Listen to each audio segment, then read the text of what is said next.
large particle beam weapons.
Weapons activated.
Standing in the cold, cold rain, I don't even feel the pain. Anything to step away, I know we could both do better.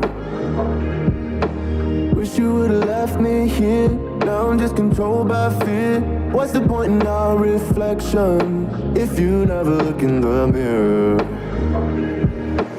Counting the days until you're gone, waiting for us to carry on. Oh, I'm running, what am I running from?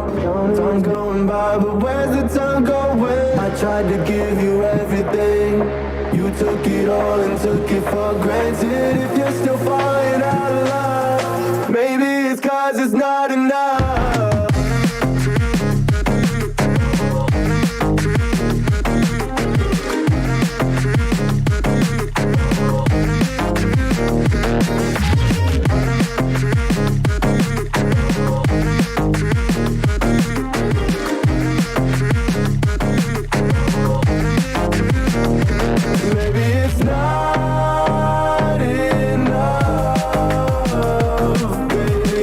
Don't wanna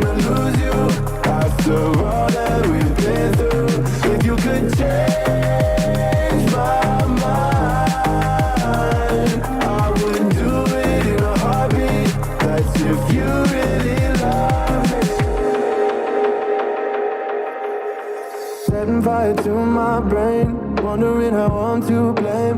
You're the one who doesn't dream, so why are you always sleeping? I remember when you said you're afraid of what's ahead. What happened to ride or die? I asked and you just start crying. How are you acting so surprised? Haven't you seen it in my eyes? Oh, I'm running, what am I running from? Time's going by, but where's the time going? I tried to give you everything. You took it all and took it for granted. If you're still falling out of love, maybe it's 'cause I'm not enough.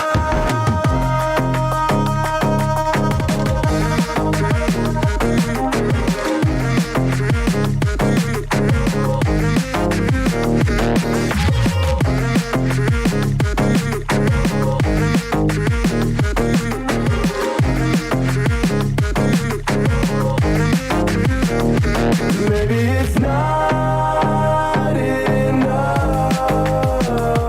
baby. I don't wanna lose you after all that we've been through. If you could change my mind, I would do it in a heartbeat. That's if you really love me.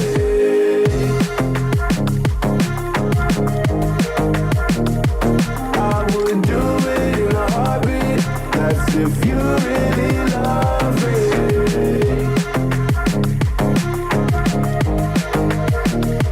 I would do it in a heartbeat. That's if you really love me.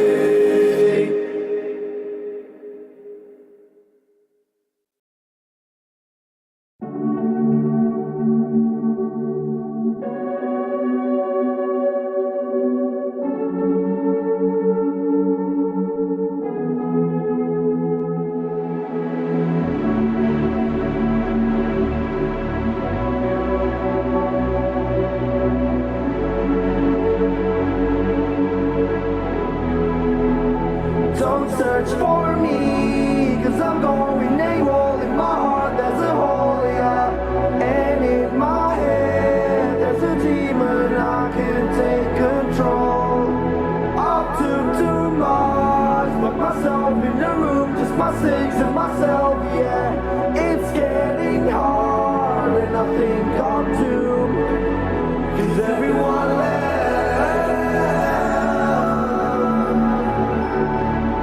Cause everyone left.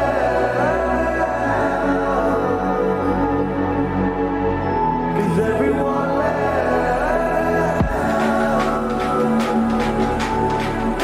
Cause everyone left.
I'm confused.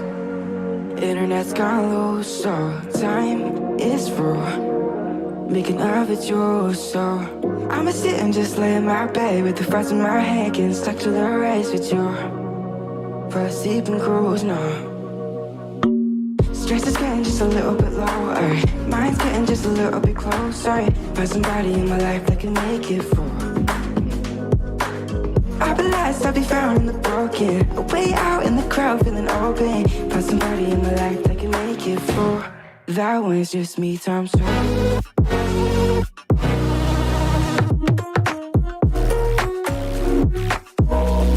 That one's just me times two.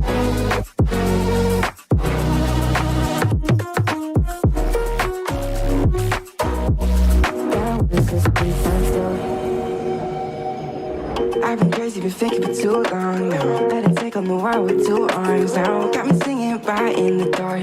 No feelings I couldn't store it. Ooh, and I swear I proved all the ways I'm here. Got my drink and trying to get what to do, yeah. I better fake it, yeah, we can work together till we make it. Better take a life like we're running out of patience. My mind's gone out way too far. Yeah, I'm not right, but I'm about to fake it. Yeah, we can work together till we make it. Better take a life like we're running out of pages. I know that times have been hard, but that's alright, cause we found out. Stress is getting just a little bit lower. Mine's getting just a little bit closer. Find somebody in my life that can make it for. I'll be lost, I'll be found in the broken. Way out in the crowd, feeling open. Find somebody in my life that can make it for. That one's just me times two.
I want you and only you. I got nothing left to lose. Oh, so I'll keep waiting for you. It's the only thing that I can do to keep my composure. I need you closer. I want you and only you.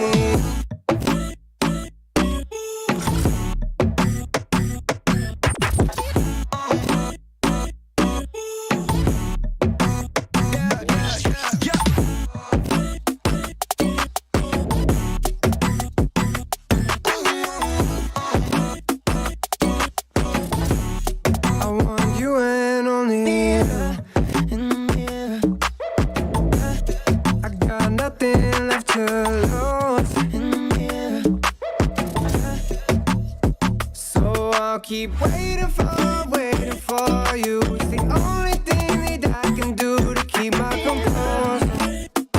Oh, I need you closer. I want you and only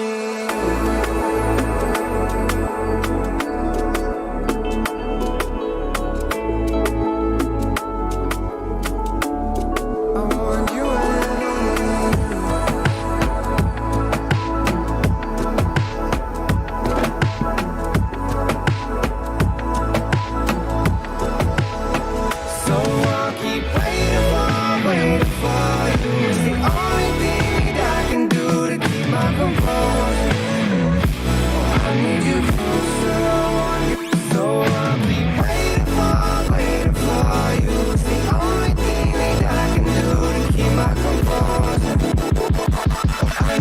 closer, I want you and only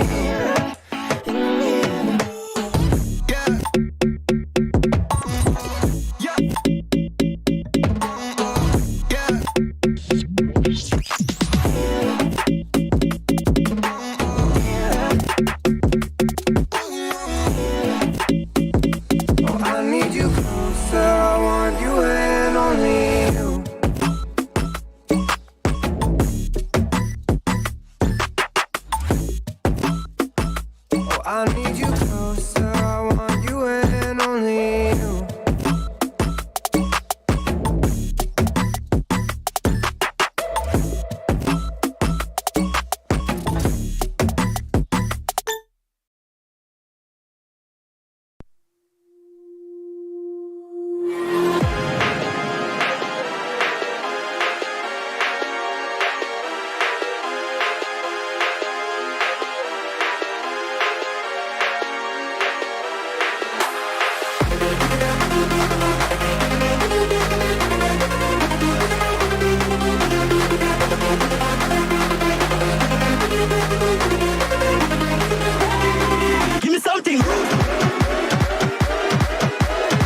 Yeah. Oh, what time?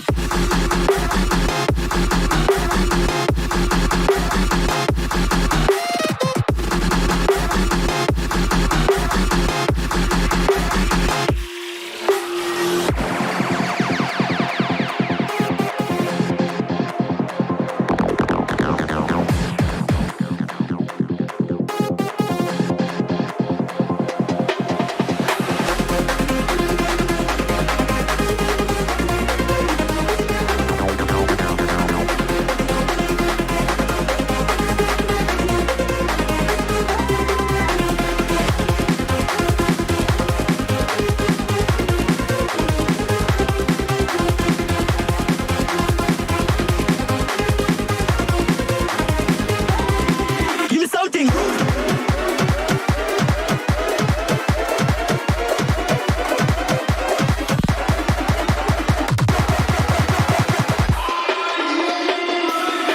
Give me something.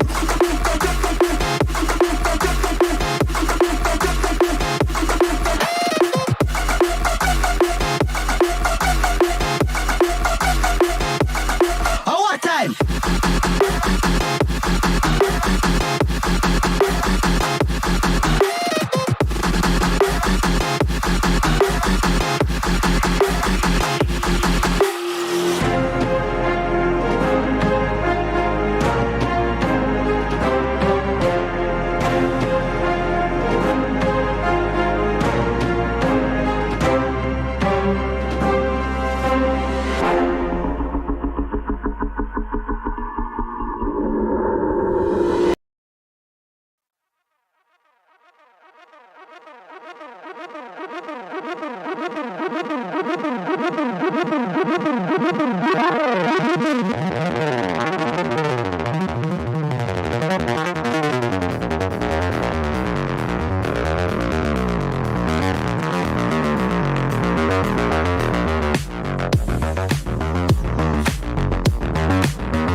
trees ripped from the ground, but nobody makes a sound. I see fire burning, but I'm fine. No, I'm nobody.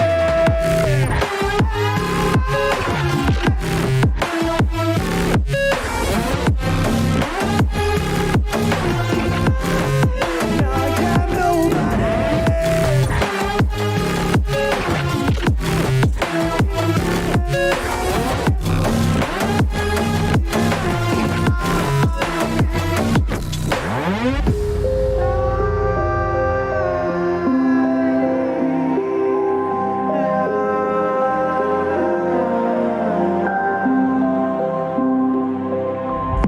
The future feels so unsure. Welcome to the Crypto Lamb Talk Show with your hosts, Andy and Fizz.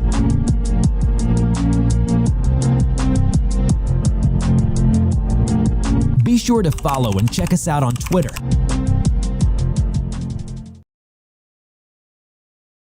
Phone. There we go. Hello, everybody. Welcome to the Crypto Lamb Show. My microphone was muted for some reason. That was stupid. Let's go to the main screen, shall we? There we go. Hello, you can all see me. How you doing?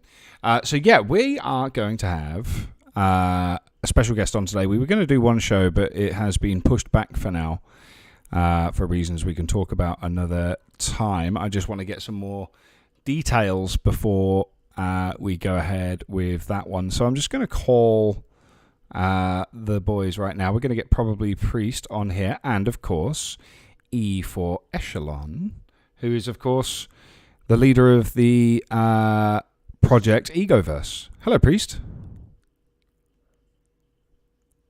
I don't think he's available yet. He might be a bit busy. Hello, Echelon. How are you doing?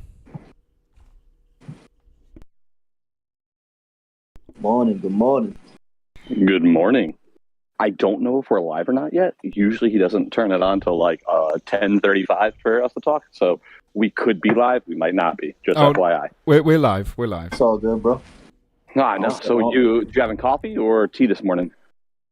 I'm having some tea, man. My chest hasn't been feeling good these last 2 days, bro. I've just realized. Yeah. Well, when you said you were heating up the water, I was like, nah, that's not coffee. I've just realized that my microphone in Discord isn't the same. There we go. They should be able to hear me now.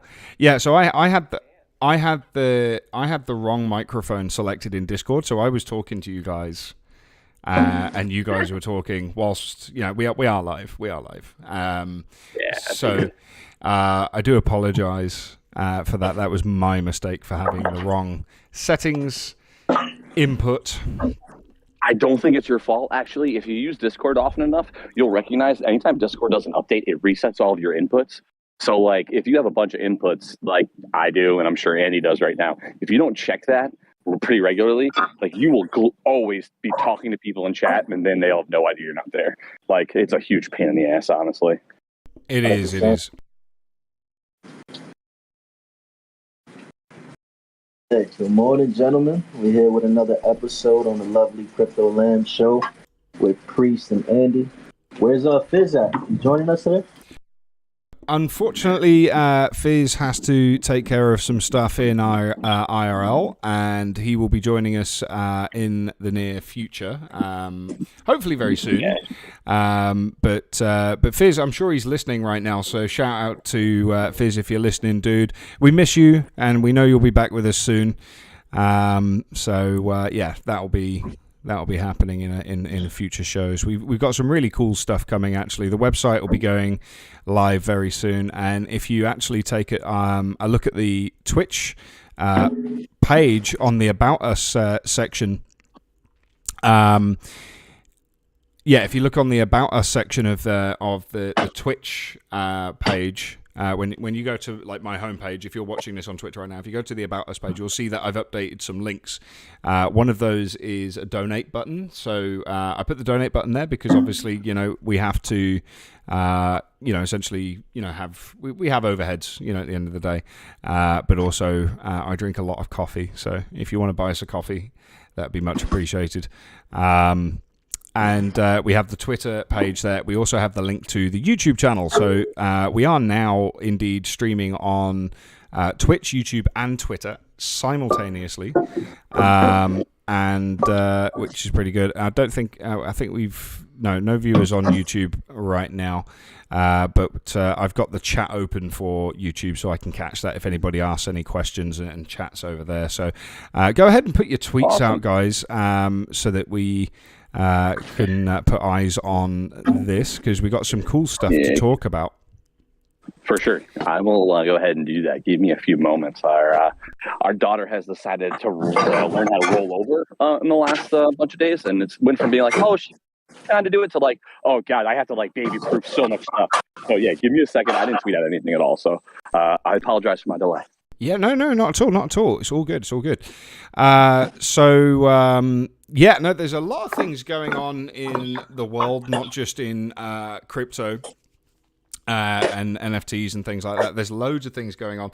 Everything's up today. Everything is pumping today at an extraordinary rate. We may see some of that pull back, but everything is indeed pumping. I noticed that AVAX was pumping, ETH was pumping, Bitcoin is pumping, everything's up. And that could be to do with the CPI figures being released. We're down to 8.5%. For the inflation from, I believe it was 9.1 or 9.2. So that's down today, which is really positive. It shows that things are kind of going in the right direction, and there could be a lot of reasons for that. I'm not an economist. I can't go into the details as to why. I just know that it is down, which is good. Former President Donald Trump has had his home searched by the FBI. This comes after it was alleged by him or somebody else, I'm not 100% sure, that he had actually taken classified documents from the White House whilst he was in office. Yeah, it's there's a lot of interesting stuff happening with that. You also have we spoke about the Ryder Ripps debacle when a YouTuber called Fillion, who makes very good documentary videos, to be honest. I really enjoy watching Fillion. And he made a video about how the Bored Ape Yacht Club and Yuga Labs were essentially a bunch of Nazis. We did a couple of videos on this on sorry, I've really itchy nose. I'm not picking my nose, I promise. It's really itchy. Basically he did a documentary, a very well made documentary on Yuga Labs and Bored Ape Yacht Club, basically having a lot of racist and Nazi symbolism embedded within their NFT artwork, and indeed the entire ecosystem, essentially a lot of negative symbolism. If you subscribe to that and see that as being the truth, of course. Some people are not so sure. Some people think that it's just clout, and that Ryder Ripps is just looking for attention or clout, or is some part of a huge marketing campaign or something.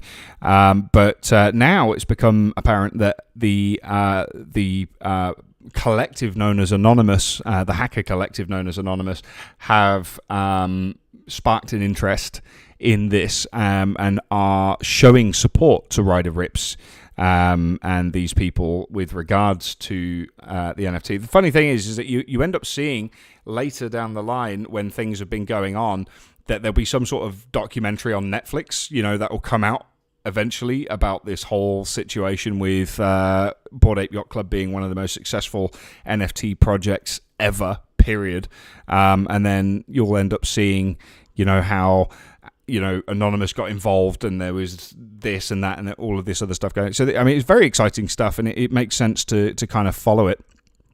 But also, it's just breaking news within the last few hours that the exchange Hotbit has suspended trading, deposits, and withdrawals after senior managers were subpoenaed for allegedly violating criminal laws. It doesn't go into much detail other than that, but Hotbit is a place to avoid right now. You cannot withdraw, you cannot deposit, and you cannot trade on Hotbit, as the senior managers have been subpoenaed for violating criminal laws, whatever they may be.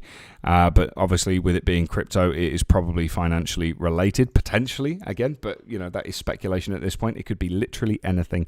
And until we hear more on that, we're not going to really know. So there's loads and loads of... You also missed the Tornado Cash being declared illegal.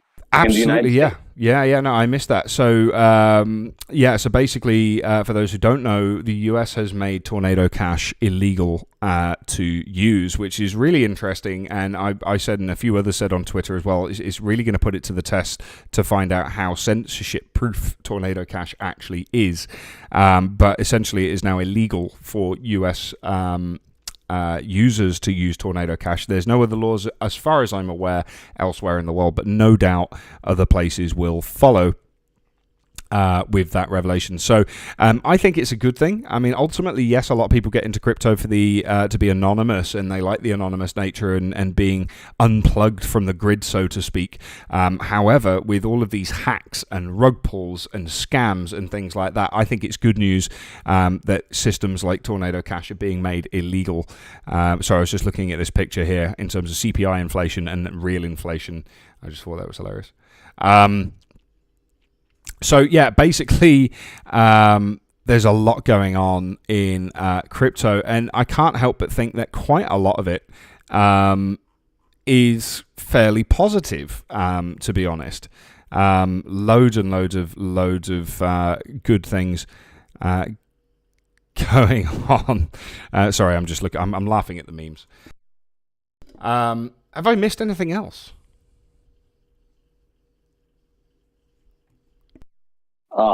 Echelon said that AVAX would hit $30, and it did at one point in time. I remember seeing that on Twitter. What else we got? I got something. The last 2 days, Avalanche had more transactions than ETH, and it hit its all-time high of 1.5 million. So that's something new on Avalanche. And I'm trying to think of the other one, but I know that's something new on the chain at the moment.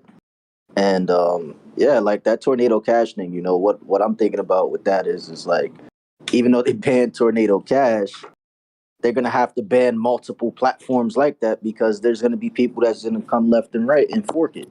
So like how would that work, right? If they ban just straight a project and it gets forked, wouldn't they have to ban people that use that type of technology? Like, how would that work? I would imagine if there is any sort of Web3 application that specifically uses Tornado, it will automatically, by proxy, become illegal to use. I don't think there's going to be a grey area with that. I think if anybody tries to circumnavigate the laws, they will be held accountable regardless.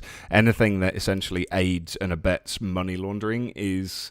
and always should be illegal, and the fact that they're moving in to say that they're going to ban that is an absolutely brilliant move, in my opinion. So yeah, I think any other platform that integrates that somehow will automatically be they won't be allowed to use it. It's as simple as that, because if they use it, people have to go through it. So if their platform relies on that, then their platform is just as defunct. Well, I think also the important part is that it's not just and it's sanctioned, right? So like if you think about what happened with Harmony and you look at what the FBI was doing if there was an investigation, right? They would follow the money into Tornado Cash and then recognize that, like, right, I believe I said it on the podcast, right? Like, why would we allow Tornado Cash to exist? Like, what are we doing? Like, this is stupid. We shouldn't allow this.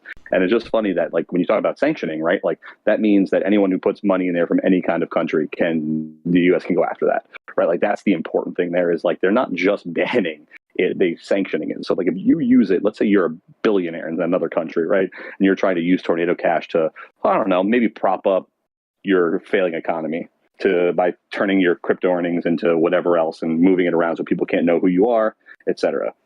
But now it's sanctioned by the United States, so now the U.S. can go after all of those things, right? Like, that's the important thing there that I think we missed when we covered it. Like, that is the big thing that people, I think, were, it's like, oh, generally, like, you always let somebody see something really important, like, oh, we're banning it. And then in the background, you see, like, oh, this is actually what we're doing to make it not work. that's kind of like they were distracting us with their left hand while the right hand's coming in with the big band hammer, essentially.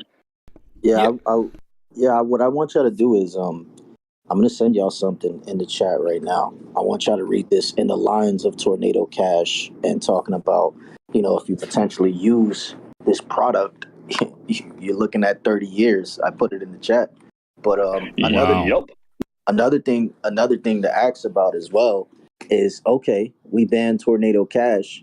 Then do you think Monero is on their radar next as well? That's something definitely people have been going, low key with through Monero, and rug pullers can still use Monero in a way. I mean, you could track their transactions to get to Monero, but at that point in time, they can still liquidate and get away clean. So, do y'all think that's next on their radar to look into? Well, I mean, quite possibly. One thing I just noticed from looking at this thread that you just sent, which is starts off with, read this thread or go to jail for 30 years. Sorry, not kidding. Tornado Cash added to U.S. sanctions list, $437 million of assets blocked. Yeah, so I think anything like that is going to be on their radar, and they're going to take a really hard line on that. And I mean, this is good news for anybody who's been the victim of any of the recent bridge hacks as well, because the Harmony bridge hack hackers essentially use Tornado Cash. So any wallets that they have associated with that are now. What is it they say on the SDN list? I think it's something like that. It basically ensures that Americans cannot legally do business with anything like this.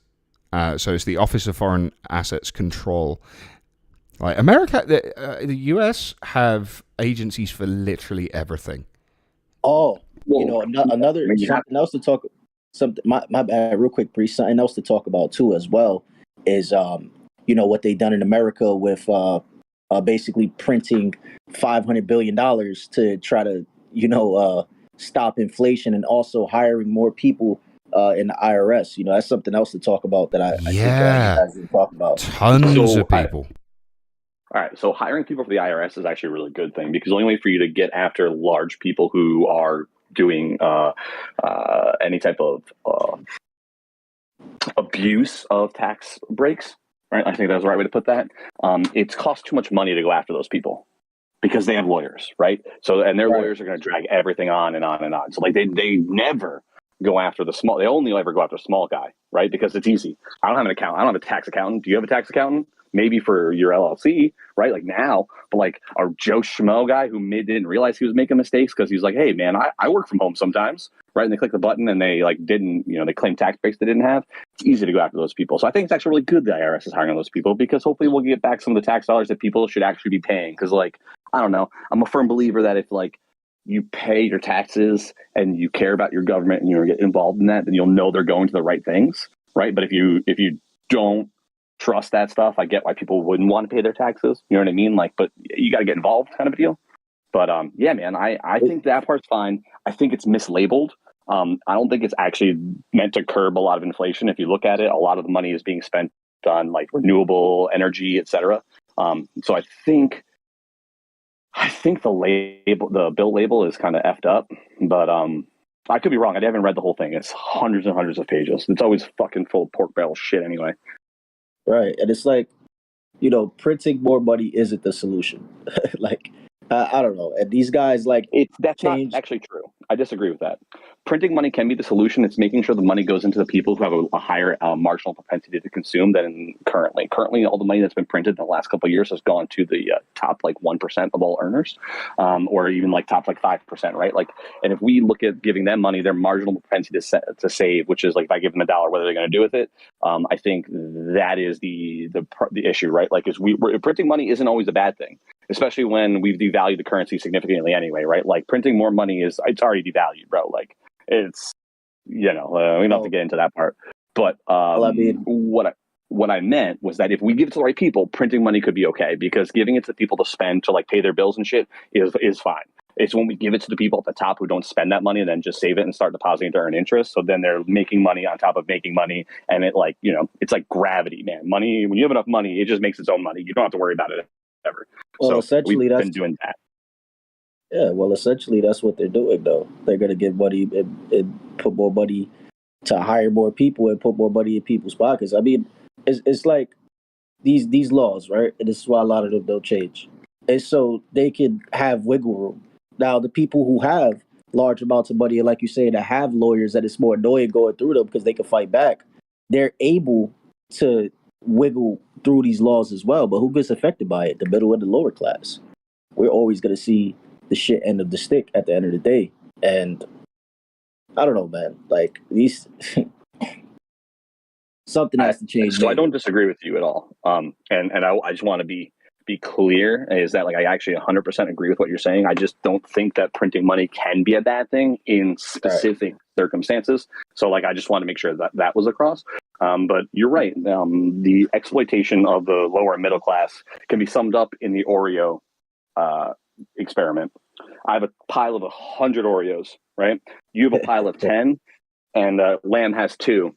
And I make you convinced that Lamb is coming after your 10, while I take some from your 10, and then you have like 5, and then he has like 1, and I ended up with the rest of them, right? Because I stole them from you guys while you were fighting each other. It's and a like, ruse. You can look it up online. I mean, like, it's a basic example. It's as rudimentary as you can get, and that's kind of the way it goes, right? Like, the inequity currently between the average person and the most wealthy is higher now than it's ever been, ever. The last time it was this high was the French Revolution. And I don't know about you guys, but I know what happened in the French Revolution because I don't know, I kind of like Les Mis, man. So, you know what I mean? I kind of understand what happened in the French Revolution. It really wasn't that long ago since they last used the guillotine. So, yeah. Yeah, it's true, actually.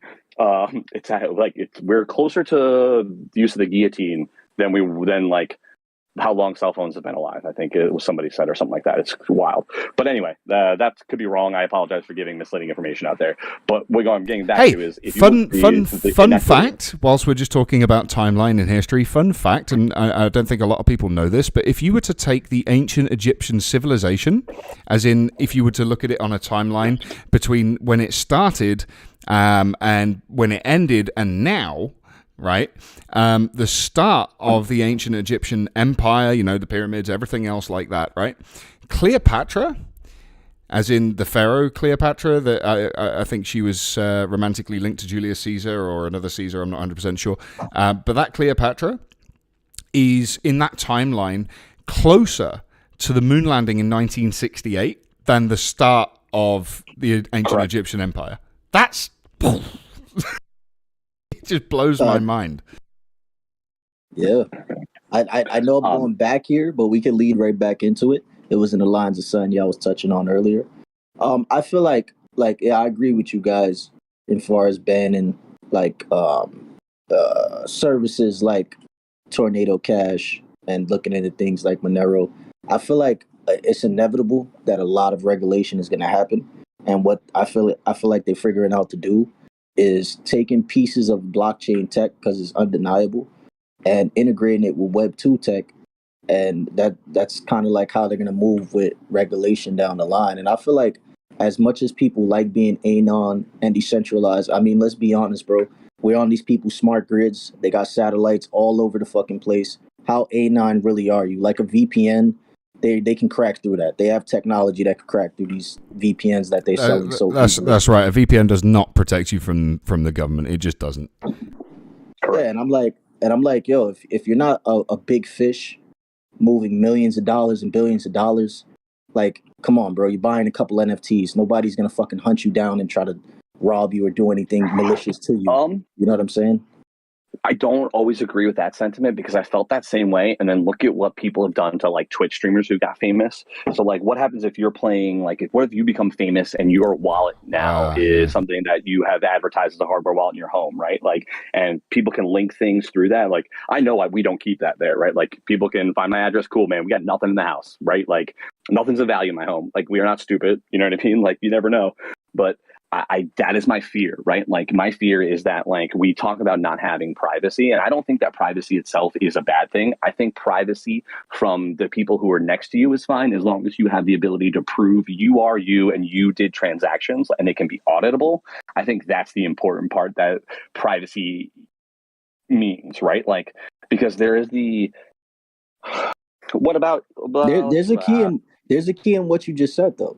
You said a Twitch streamer that became famous, which then essentially, boosts his tax bracket, which by natural, a Twitch streamer who's getting more income is going to move to a different area. And I mean, in terms of privacy, if you got smart devices in your house, privacy is not a thing. You can believe it, but I mean, they can tap into the cameras, they can tap into your smartphones. How private transactional privacy is different than the privacy of what privacy.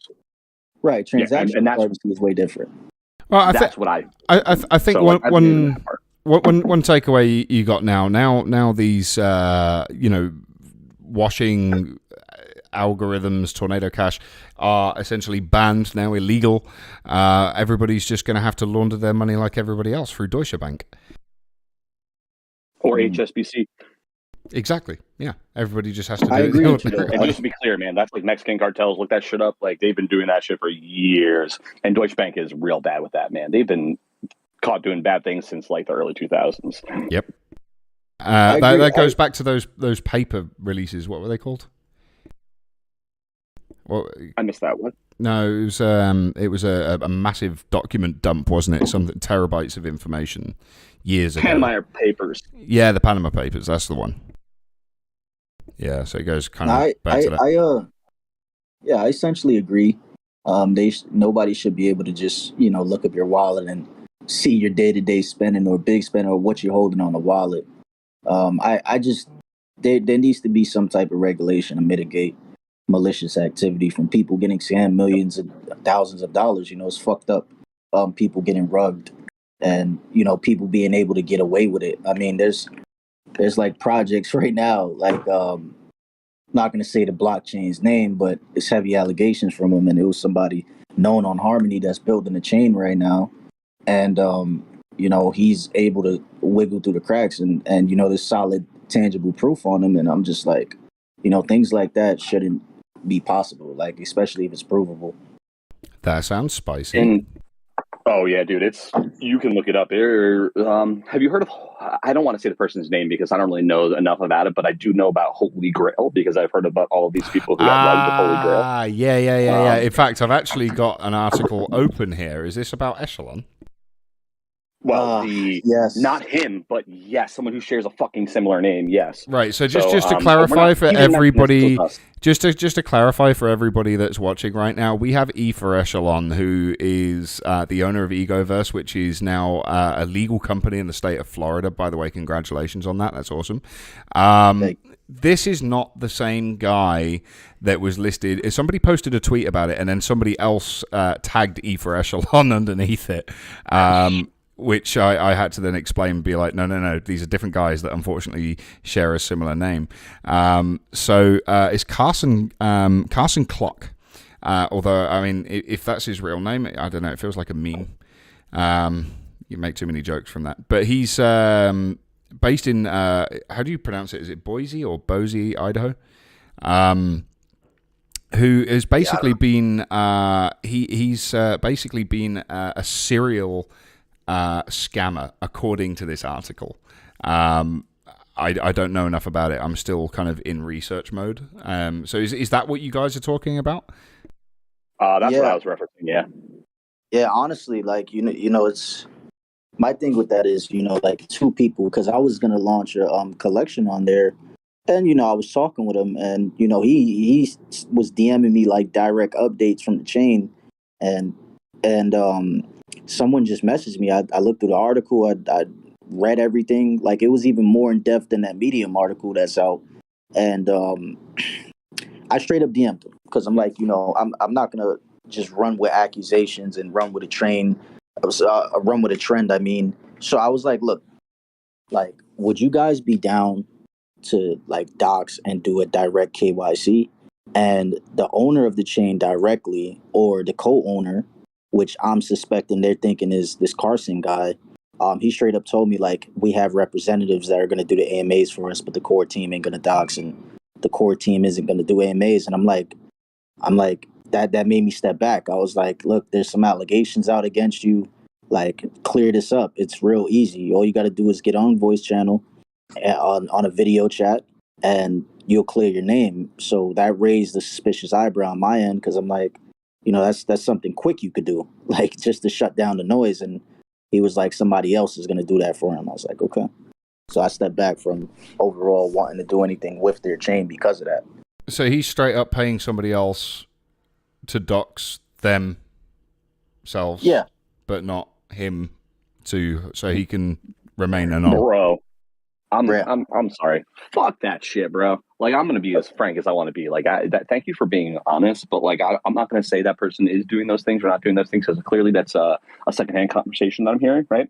Objection But if, hearsay. that was a conversation. If that was, yeah, exactly, it's hearsay. It's admissible. Fuck that shit. That's what I have to say.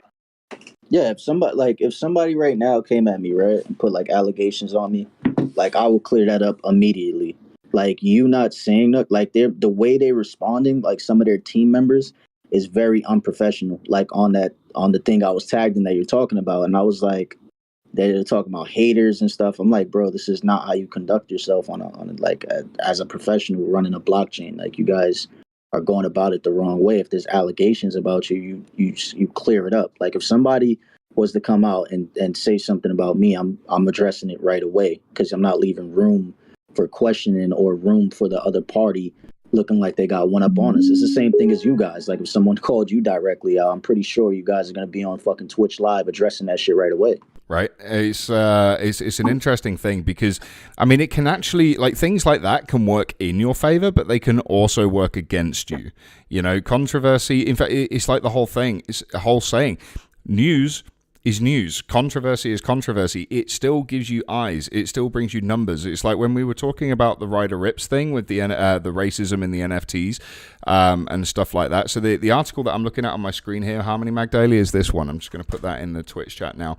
And I'll put it in the YouTube chat for those watching on YouTube as well. But yeah, essentially, controversy is controversy. And the thing is you're absolutely right. If you're building a project and integrity is at the forefront of what you do, and you want to be honest, and you want to show your investors and the people investing in your community that you're honest and transparent and everything else, address that shit immediately, right? But then you get some people, and I kind of feel that Ryder Rips and a few other people behind the BA, I'm just drawing parallels to that because it's kind of same controversy and all that kind of stuff. They're milking the fuck out of it because it brings eyes, it brings followers, and that in turn brings more money. So that's just essentially the way it works in that respect. But you're absolutely right. I think that if somebody came and said something about us, I would be straight up with a tweet thread or a Twitter space or something. I'd be like, okay, cool. What do you want to know? You think I'm a scammer? Come on, tell me. I will tell you whatever. I will show proof, because I wouldn't want people to associate me with something that negative that's unresolved, right? Right. Well, I just think of it in like the context of dealing with people, right? This is a person that you don't necessarily know in person, right? But like if you were dealing with somebody in person, and you have to kind of in Web3 expect that Discord conversations are like in-person conversations, right? Like there's not really more personal we're going to get than that kind of informal environment.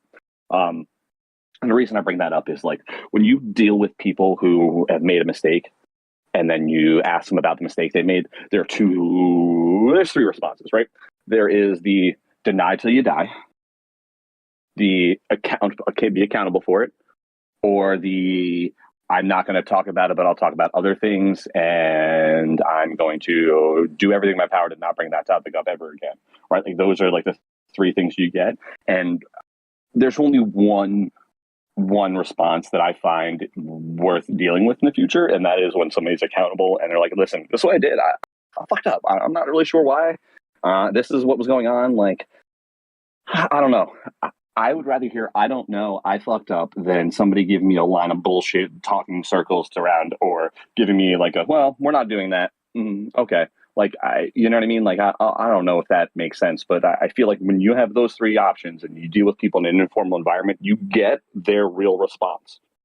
And like, if you're getting their real response and you're not getting the one answer out of three you're supposed to get, like, fuck that, bro. Yeah, I completely agree. Just changing subject slightly for a second. I spoke to Sir Rugless and Average before the stream, and he wants to help us give away 5 whitelist spots for the hunters. Can you just quickly tell everybody, Echelon, what those are? Is there a page I can go to so I can see something? Yes, I'm gonna link you our white paper, and then I'll link you like some clips on the game that the collection is tied to. So give me one moment. I'm loading up my computer right now. But, 1 second, EgoVerse. Okay. So, moment. So yeah, go ahead. I was going to say I'm going to use the Twitch raffle bot. So you've got to be in Twitch to be able to enter, and it will be done through the chat. So if you want to get a whitelist spot, then you're going to need to. Also, what is Lamb smoking? It's a cigarette. It is. I probably shouldn't do that on the stream, but it's like we stream for 2 hours, and it's something I'm trying to stop it. I know it's not nice. It's not. Ignore it. It's not happening. So basically, I'm going to. Is it over there on the Twitters? Is it? Nice. Yeah. So I'm gonna link you like it right there's the media, right? It's a bunch of content there, but let me link you like a game clip because we've been posting a lot of content lately. Okay, sounds good. I'll talk about it. Why I find you that? Oh wait, I'm linking you something I did because I made a donation on your stream. Oh man, thank you. Really appreciate that. Yeah. So okay. So the Alter Ego Hunters, the collection that we're giving out whitelist for, essentially is our collection, one of our biggest collections to date. It gives you access to breeding, which is only accessible through our Genesis collection. 4,000 of the entities are allocated towards breeding. We're airdropping 1,000 to our OGs, and we're public and whitelist and selling about 9,750, and we're holding 250 for promotional purposes. So what the Alter Ego Hunters collection is your direct login to Blood Moon, which is our MMORPG game that we're building. Essentially, it's more on the RPG side because the max players we're probably going to have on the server is 30,000. So we can't really say that's a full-on MMO. But think of, Diablo and World of Warcraft and games with, that type of gameplay and mechanics. That's essentially what we're tackling, but we're not taking pages out of their book. We're building our own. We're just to give you something to visualize and think about. That's the magnitude of the game that we're currently building right now. And with your hunters, you'll be able to log in to the game. All of our 2D characters will be 3D modeled. We're working on that right now. We're going to release the 2D version, then the 3D version will be airdropped, and that's what will be in the game. We're writing up the lore right now. There will be a PvP portion of the game, a PvE, and ultimately what the DGens love is a P2E. There isn't a lot of information I can release on the L2 tokenomics of our native token because we have to build out the game first before, we just release any tokenomics and we change it up. So you got to structure your tokenomics based on the gameplay, not the gameplay based on the tokenomics. So that's in the stages we are. But think of a medieval open world. We got dragons, vampires, we got lichens, we got human hunters. We got hybrids, 50% lichen DNA, 50% vampire DNA. These is 5 different characters in the collection in total. So this collection gives you access, to this game that we're essentially building. And by the time we launch it in, September, we're looking to at least have the PvP portion of it built out. We having lore meetings 3-4 times a week. We're talking about tokenomics, we're putting them together. But essentially, that's the Alter Ego Hunter collection, man, and what we're giving you guys whitelist to. I linked you like a bunch of clips and like just a bunch of scenery of stuff we're doing. Like, as we're building it out, we're just releasing content on the page. But, we're talking about a game here that is going to take us some time. I'll be honest with you. And, we got 2 games. It's a large undertaking. I spent a very, very, very long part of my life playing games like this, terminally, like online playing. I'm trying to remember the name, like EverQuest. I think was one of them that I just terminally played forever, right? This kind of gives me I don't want to compare it to anything, right? Because it's a unique project, but like it kind of gives me Skyrim vibes a little bit. Obviously there's kind of other elements to it, or Elder Scrolls vibes, I think would be a better way of putting it rather than just Skyrim. That was just the best one in general, I think. But no, that's the sort of thing it gives me, and I already know, and I fucking hate you now, dude, because I already know that a huge portion of my life is now gone because of this game. I want to add something in as well. So we have our Genesis collection, right? And a lot of people don't pay attention to this, right?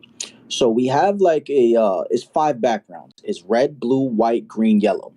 And how that translates over into our game is the elements. So we're going to have the red backgrounds represent fire element. The blue backgrounds represent water element. The white backgrounds represent air element.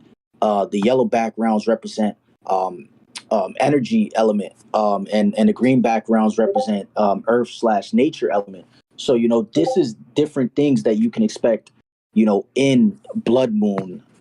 It's essentially like a medieval fantasy style game, and yeah, man, it's definitely it's a big thing to tackle for sure. But we're dedicated, man. We've been building this for a few months now. We actually released our FPS game in between releasing this game. So it's just a lot of stuff overall that we've been doing. And I know it says Moonblood up there. I run all our Twitter accounts, so sometimes I mistake some lingo. But yeah, man, overall, I'm excited about this. I'm more of an FPS guy. Our game director and our game devs and a lot of our team members are more into MMORPGs themselves.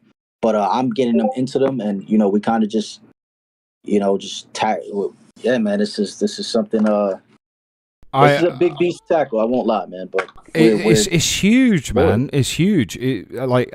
Somebody else actually replied. Lil Panda said at the EgoVerse Skyrim vibes, for exactly the same when I watched it. But it's like, do you know Skyrim? Yeah, I've definitely played Skyrim before, yeah. Yeah. So, I mean, it's like, I'm just expecting to walk through this village here and just have a guard say to me, I used to be an adventurer like you until I took an arrow to the knee. But it's, just kind of things like that. I mean, it's if you need any sort of voice acting for NPCs, I'm up for that. I would love to have my voice in a game. That'd be awesome. Bro, fuck yeah, bro. I mean, excuse my French, but hell yeah, like you don't understand, bro. You don't even need to pay me for it. I will do that shit for free because I've always wanted to do that shit. Oh fuck yeah, bro. Like I'm definitely gonna bring that up to our game director. But yes, bro, this is stuff that we talk about and we need like people all.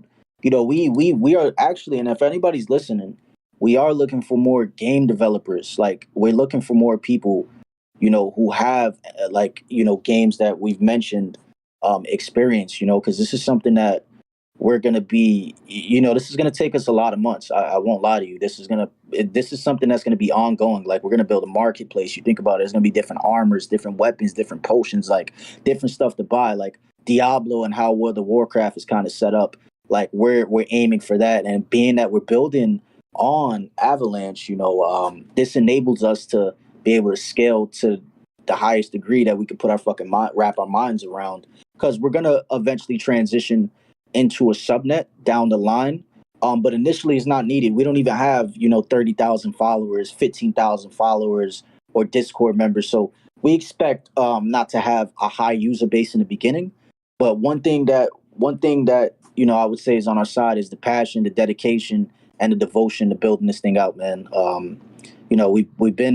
We've been essentially here since December 25th, 2021.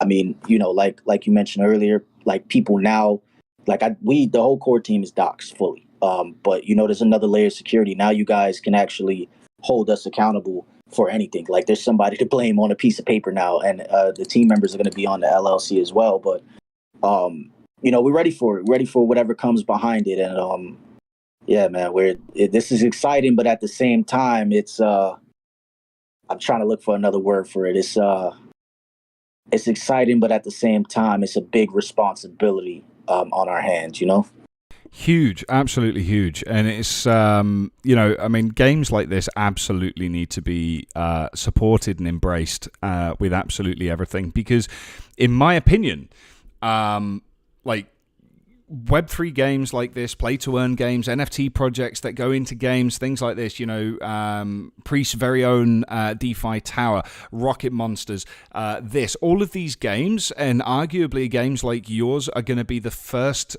games that you can really, and Rocket Monsters as well, are going to be the first games that you can really give, maybe not AAA title, because AAA kind of goes through the bigger studios, but like games that are actually, you know, really integral to, and of course Relic Quest, integral to blockchain, because like in terms of gamifications, blockchain has a lot of applications for a lot of different things, but one thing that is really going to bring new eyes on the blockchain and things like that are gamers, okay? I mean, you just take a look at how big YouTubers like PewDiePie or Jacksepticeye and other people like that are, and they made their fortunes and made their following based on gaming. Now twin that with blockchain technology and it'd be really huge, and it will really bust down a lot of doors and preconceived notions about crypto as well, I think, and they're absolutely imperative. So games like this need to be, this sort of entertainment is the future, as Sir Rugless on average just said. It is the future of blockchain, and I completely agree.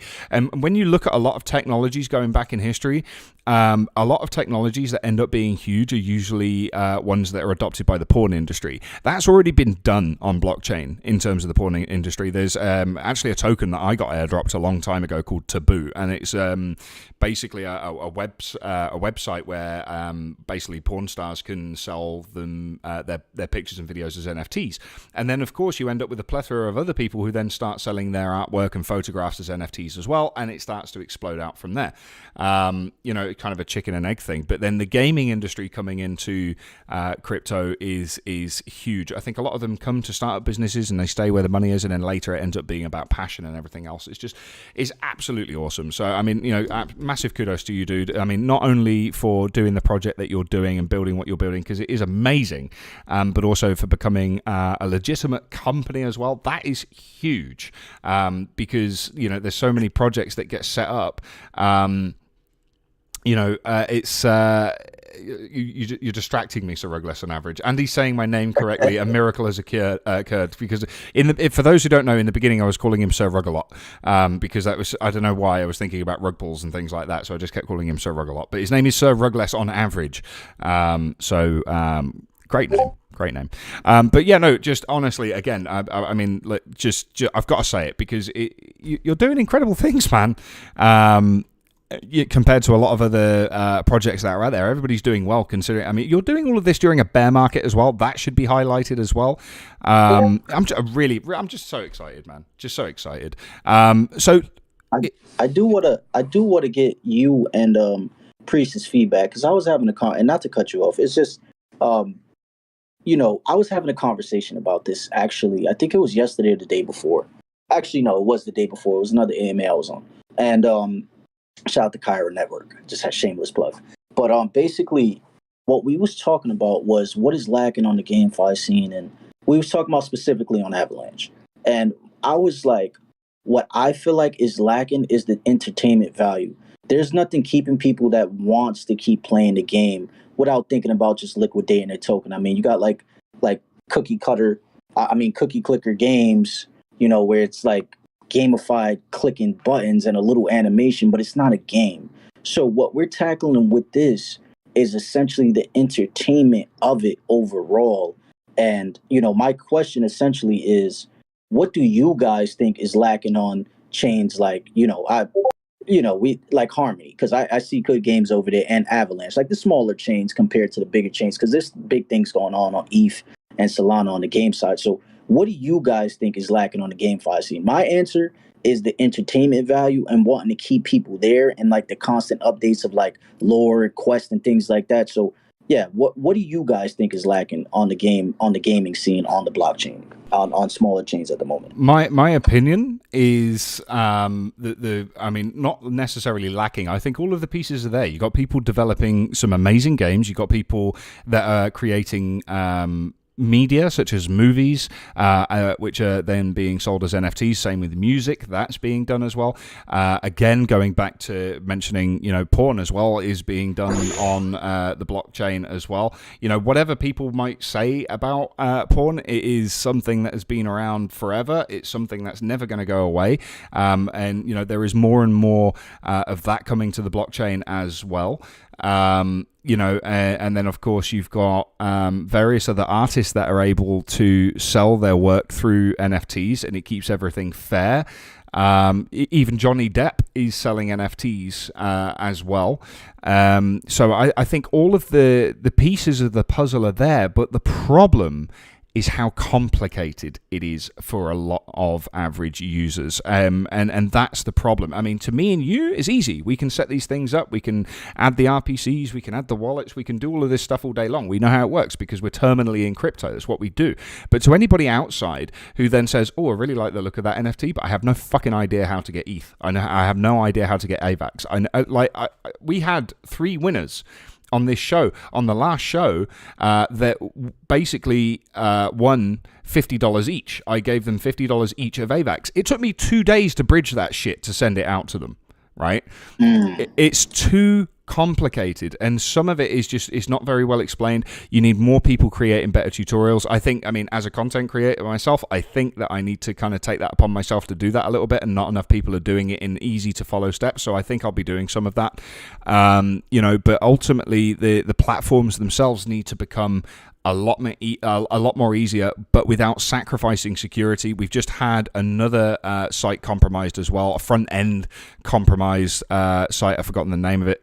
But again, so you can't sacrifice on security. But in my opinion, that's what's lacking. The entertainment is there, it's ready to go, and everything else. It's just, it's too difficult, because when you play a game, like let's say for example it's a game that's got in-game transactions. I mean, whether it's on the PC like MMOs like EVE Online or World of Warcraft, whatever it is, and then you've got mobile-based games which see billions of dollars a year in microtransactions.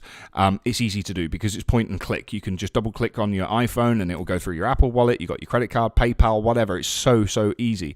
But when it comes to crypto, it's not that easy. And that's a good point you make. And that to me is the issue. Yeah. All right. So for me, one, I think the things you asked for are a lot of things that, like, I, as a person who involved in a project, are looking to bring to our project. I think, what's the right way to put this? I think the big issue is, like, there has to be a bridge from what is current GameFi to what we want, right? Because what we want isn't really possible. What we want is a seamless interaction with wallets that you can give a blanket okay to. And I think there's ways to achieve that. I kind of messaged you about ways I think you can probably get there. We can talk about that, not on pod. I don't think that's like a competitive advantage thing. So I don't really want to give that out. But I do think that it's a balance between what Andy is talking about and the ability to give a better product than what they have currently in AAA games. And I think that it's actually there, right? Like, because the issue with the AAA games is that they don't want the user to have any value from playing their game. They want to be able to retain all of that value because that is money that they can control, right? So like when you buy a skin in, Call of Duty Warfare, right? Like you'd have to go through your bunch of hoops to try to trade that to somebody else for real money, right? I think that's why they make you buy one of their tokens. Does that kind of sound familiar, maybe? Right? Like they make you buy their currency to spend in their game because they don't want you spending real money. You have to spend that fake money because it's not real money to you, right? Like, so I think if we can get to the point in time where we can have users develop their own value, and their own value is something that they have agency over and they have influence over, I think that is what's going to bridge that gap fully. But I feel like the important things are you have to have stuff that's basic to start with so that people can get an introduction and kind of understand the nuance before they kind of experience the best experiences. Because like, what happens when things go wrong? If you only know AAA experience with seamless wallet integration, and something goes wrong, and you've never experienced what happens when something goes wrong, is your user experience going to be good?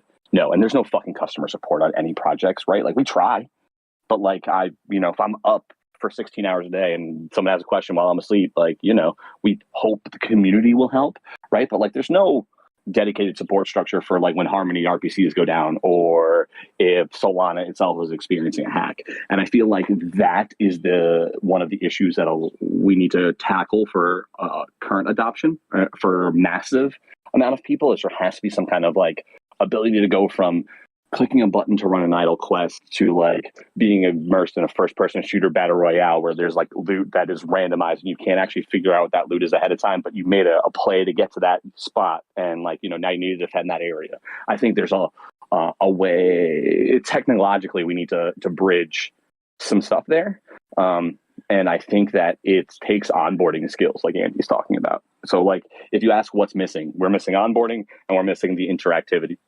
aspect, and right. I think we're early for that interactivity aspect. You kind of you know what I mean? Like I feel like it's close, right? But like let's go with Moonblood, right? I think that's the name of what your Blood Moon. Right? Blood Moon. Sorry, I apologize. Blood Moon. No, you're good. So when you run a quest, right, in Blood Moon, when you have like it's got to go place to place, right? And then at the end of it, you get a piece of gear, or you get some kind of in-game currency, essentially, right? But like, how do you protect your storylines from being data mined immediately? And that's why I think where we can give a better experience. I think there's a way to take the ability for people to spoil your story away from them and let you actually control the narrative within your world. And I think when we can bridge to that point in time, it won't even matter that it's on a blockchain because it'll be better, right? Like it'll be better. Let's say if you can't figure out like, I always use Destiny as an example, right? But like Destiny, the people data mined there being a chest in the first Destiny in the Vault of Glass, right? They said there's supposed to be 7. Can only find 6. No one can find the 7th chest, right? So like people think that's there. I don't really think it's there. I think it was done on purpose to try to, mess with people for data mining. But like, if you want hidden things, people can go into your code and find those hidden things. But if we have the opportunity to use new technology to hide those things, which I think is actually coming, that will let like Blood Moon be significantly different than like Skyrim or Morrowind, right? Where you can just go online and look up stuff. You can keep that stuff from people. I don't know. I kind of went on a diatribe there, so I apologize. No, you don't gotta apologize. I'm just passionate about the gaming part, so that's like that. I think is the cool part, and like not to beat that horse, but Andy's 100% right. Without onboarding, and that's a Fizz thing. So like shout out Fizz, love you, bro. Onboarding, right? Like it takes the chain taking the steps to bring new money in. It can't just be people within crypto constantly moving money around. Then it's a shell game. Right? Like there's only way for anybody to actually grow as a business or anything is to get more new blood in. So, I don't know. You have any idea how to do that, Andy? Onboarding? I think there needs to be a lot more, tutorials done. But also I think it kind of goes back to the developers making things a little bit more streamlined and easy to use. Mm-hmm. Yeah, because it has to be some type of, and I agree with the point you made. It has to be some type of education there. I mean, essentially, right? We're talking about people that's used to playing Diablo or World of Warcraft or whatever type of game you're building on the chain. They're used to just buying the game and straight up putting it in, PS5, Xbox, or on console, where it's like real easy. They've been doing it for years. It's a new concept on the blockchain because now we're talking about off-chain tokens, on-chain tokens. We're talking about a whole new like ball game for them, new lingo, you name it. So I agree with you guys. It's very healthy points. The tutorials is definitely one of those ways, at least to simplify it, but also the UI and the UX is making it understandable, and maybe making a lot of relative things in traditional games in a blockchain game to the best of your capabilities. So, I mean, I'll give you an example, right? So, Rugless on average says that he has some ideas. If you want to come on the call, dude, I can bring you on the call if you want to come and jump in the conversation. But what I was going to say was, basically, when it comes down to it, picture this, right? Let's say, for example, you release your game, right? And then I don't know how you're going to do it, right? But like, let's say, for the P2E element, you're going to have a situation with, I don't know, say MetaMask, where you're basically going to say, click here to authorize this transaction or authorize the approval of spend of this token or whatever it might be. And then MetaMask opens up, and then you have to hit approve this and all of that kind of stuff, assuming that you've already got the base currency there that you need in order to do all of that stuff. Let's say that's done, but now you're doing that. Now, let's say, for example, somebody wants to play the game because they like the game, but they know nothing about crypto. They've managed to get the token that they need to be able to play, first of all, and they've not managed to get a scam clone of that token. Let's say they managed to avoid that at least. Then they go and when they want to play your game, this box comes up and basically says something about the transaction and approval and all that kind of stuff, and they hit accept. The only problem is they've gone through a clone website, and now their wallet is at the mercy of whatever these people are doing. And it's like, that's the issue to me, is that there's going to be a lot of people that don't know crypto. They're going to come along and want to play these games, and now they're all seeing all of this sort of stuff, and they don't understand what it is they're looking at. They're like, what's this about contracts? What's this about approval and this and that, the approval of spend and all of this kind of stuff? And it's a lot of an issue. Yes, it does happen in real games. There is a lot of scams out there, but at least with, to a degree with my bank, for example, if somebody, fishes my bank account, I can contact the bank and say, hey, look, somebody's just cloned my credit card, or somebody's just done this or that. And typically they'll put a block on it and send the money back. With crypto, once it's fucking gone, it's gone, right? As soon as you hit approve without reading, that's it. Good night, and it's done. Right. And that's part of the problem is that it's too convoluted and too complicated for new bros that want to come in, either for crypto or either because they want to play a game or maybe they want to buy some NFT MP3s or something. I'm not saying that people aren't going to come along and then just start doing their research and eventually they'll be cool and they'll be able to go into it and they understand the security. That's not what I'm saying. It is the eternal story of central versus decentral. That's right. But at the same time, how can we expect a lot of people to come in and want to, take part if the whole thing is too complicated to understand in general? People are going to avoid it because, ultimately it's because of laziness, or people are just going to look at it as too much of a risk. And that is why we haven't got the mass adoption that we have. And it literally is because of that. So until we get a more streamlined process, a safer, more streamlined process that has security at heart, where we can onboard users, whether it's with one click or just 2 clicks. It's like, for example, what chain you're on AVAX, right? So AVAX is doing incredibly well, and that's going to bring a lot of eyes to it, right? And now it's these people, like I was saying, in terms of bridging from the Ethereum mainnet to, I first had to wrap that ETH, and then I had to send that wrapped ETH from the ETH network to AVAX, and then I had to swap that wrapped ETH to AVAX, and now I've got the AVAX. Now I need to get another token. Now I need to swap that, and and it's like it's too much for some people, I think. Yeah, I agree. We need some simplification. 100%. So, without giving too much alpha, I do think that what we have as a problem could be solved.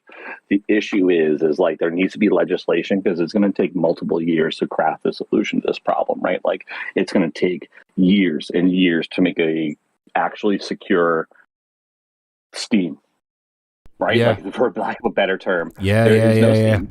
There is no Steam, but there could be, right? And there could be wonderful, because if it's secure enough and blockchain is actually legislated properly, and we know what the tax ramifications are, you can actually develop the tax software and build it right into Steam, so you don't even have to worry about it. All you have to do is make sure that you are who you are, you KYC yourself, and you make sure the money you put in to that wallet, and then it can theoretically take care of it all for you. Like, there are multiple different projects across multiple different chains that work on pieces of these things that can be put together, but like it takes years for the proper integration. So like I know there's people working on it, which is kind of makes me excited. I don't know how many, but like people who I do get to have conversations with, and say like, hey, I know somebody's working on that. Like, I want to find out more details. I haven't delved into that, but for me personally, like that will be the thing, right? Whoever does that, like people who are listening to the chat, man, if you can figure out that, that's how you become a billionaire. You want to be a billionaire? You want to be a trillionaire, bro? I think that's probably where it goes. You want to be a trillionaire? You want to be like Gabe Newman? That's what you got to fucking do. Newell, yeah. Newell, same thing. But whatever. Well, it's true though. It is true. It is true. I mean, look at him. He gets all the bitches, and he's ugly as fuck. I don't even mean that. Like, think about the life cycle of multinational corporations, right? Like, when there's a technological boom, someone else does that technological thing that other people did previously and does it better, right? And then people who done it, then Steam will have their own thing, right? Because they banned NFTs, but they see gamers actually going there, they'll create their own thing. But if somebody had dropped it before Steam drops theirs, people will have already been on that one, and they'll stay with that one. Then they are more likely to go to the other one. So. It does need to be done properly though, because you look at Steam, and then you had Origin. They tried to do the same sort of thing. They suck. They failed. And then you had what was the other one? Oh, there's all of them. There's Origin. There's Blizzard Launcher. There BlizzNet. There was the Ubisoft one. Yeah. Which was whatever the hell that was. And then you got Microsoft trying to go more into PC gaming now with the Xbox stuff on PC. Actually, which makes sense. Yeah. But they're doing like a lot of marketing on it now. They're doing videos with Colin Furze on YouTube and things like that. To basically market and push that out. So it's like they're going more away from the Xbox hardware that they keep creating, which explodes in people's houses because it runs too hot. And then they don't explode. They just overheat and die. But now, so that one thing that I've never understood about Microsoft, and I think they really sorry to change the subject a little bit, but they kind of shot themselves in the foot. They wanted to go into the console market, which is obviously a huge part to go into, but it's like they're only just realizing now. Well, hang on a minute. We've been building operating systems for computers for years and years and years, which has one of the biggest gamer setups in the world, where a lot of computers can just continuously run games for 5 to 10 years before they need to get upgraded. Why are we not doing anything with that? It's like they've just realized that the PC gamers exist. Yes and no. So it was when Phil Knight took over, and he's done like a really, really, really good job. They started recognizing that bridging from their Xbox consoles to PC was actually their like long-term move. And like one of the things that people kind of don't know, unless you're an Xbox maxi, kind of like I used to be, was the Xbox 360 when that came out. When the Xbox 360 came out, that was initially developed before the original Xbox came out. So the OG Xbox came out when they already had the 360 developed. So they were trying to figure out how to get people from consoles to PC in the long term, but they got kind of lost in the sauce a little bit when they were trying to compete with Sony for market share. And then like when the new CEO took over and they've like focused on, making games cheap for indie developers to launch, right? Like they kind of took a lot of the Steam things, and we're trying to bring those kind of concepts to a bridged marketplace between console and PC. I think they're doing exactly what you want them to do, Andy, and that's like kind of the really awesome part. It's like they are actually doing what you wanted to, and like it took forever, but I think like it took a long time and a lot of failed experiments to get there, but they're there now. Just want to announce that we have Sir Rugless on average live on the stream with us. Hello, how are you doing? Oh God, Rugless. Yeah, the Virgin has arrived. Oh Lord, I'm gonna mute up, guys. Oh God, I just wanted to say how smart you and Priest are. That's all. Thank you, Rugless.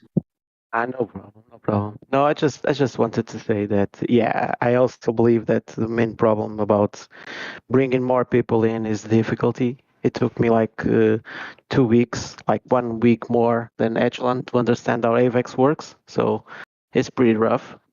But we also can depend on third parties. If we start depending on the projects that launch to help it be easier, we're gonna be left behind. We need to find smart ways to bring those people in before that happens. Yeah. No, I completely agree. There needs to be smarter ways to. And basically, smarter means simple, easy. It needs to be very easy. I've seen a lot of projects do some things very confusing to help out, and in the end, it also comes back to people needing to understand blockchain, needing to understand wallets, and it's not that easy. It takes some time. And that's the thing, and isn't your it? problem just wrapping stuff up and sending to another bridge, that makes everything even harder. There is some out there that just work flawlessly, more so than others. And I think, we're going to get there in the end. I mean, we're not in the early days of crypto anymore. But it's still early enough that, development is being done. And the sort of minds that are working on blockchain development, that are working on wallets, that are working on games, all of these innovations are going to start coming out over the next few years. I'll be sitting here on a stream like this when I'm 65 or something, saying, back in my day, you had to bridge from here to here. You kids don't know how good you've got it now. Exactly. That will be, what it's like. Yeah, in my days, I used to have to download the games. Now I just have to have a Steam account or something, and I can get it. It's like it's central. Just sitting there with my grandson on the carpet next to me, saying, "Grandpa, why are we so poor?" Well, back in my day, rug pulls happened and bridge hacks happened constantly. Yeah, but you kept going, so you eventually didn't get poor.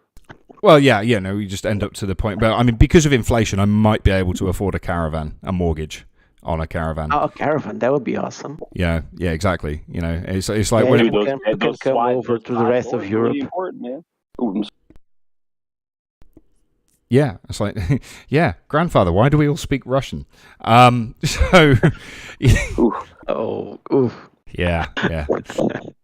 But no, there's going to be a lot of things that are going to be coming to the plate, and I think right now, we're in a position where it is what it is. We're not going to see huge numbers. It's like, okay, a lot of you guys know a lot of different types of games. I don't know if you guys know EVE Online, but EVE Online is one of the biggest MMO for internet spaceships ever made. It's I've got a character in there that has been that's 16 years old. My character is 16 years old, and I can fly all the things. I remember, years ago when I was playing, when you went online, on average there was around 150,000 people online playing this game, and now, because of some changes that they've made, because it's become more about pay to win rather than to pay your subscription and play like it was before, that now you're lucky if there's maybe 13 to 20,000 people online at any one time. It is dying off, and most of those are accounts that have multiple other accounts attached to them for different things. So the MMO side of things has dropped off massively because of so many different and diverse games out there on Steam and mobile as well. So less and less people are playing games like that. But I think there will be a resurgence of games like that, especially when they start adding the play to earn model in crypto. So there will be a resurgence in that, But games like World of Warcraft, games like League of Legends and EVE Online, all of these games, I don't think they'll die out necessarily, but they will become more and more less appealing to people that have to pay subscriptions to play them, when they could play other MMOs which are equally as good, but get paid to play them, and that will cause a resurgence of people, I think, and ultimately for the industry it'll be great. I also have a question for you guys. Go ahead. Go ahead, please. Go ahead first. Well, I just want to clarify. I don't think people should think gaming can be a career that you'll be able to earn money on in GameFi. I don't think that's the right way to think about it. I disagree. That's basically what that's I do. esports. No.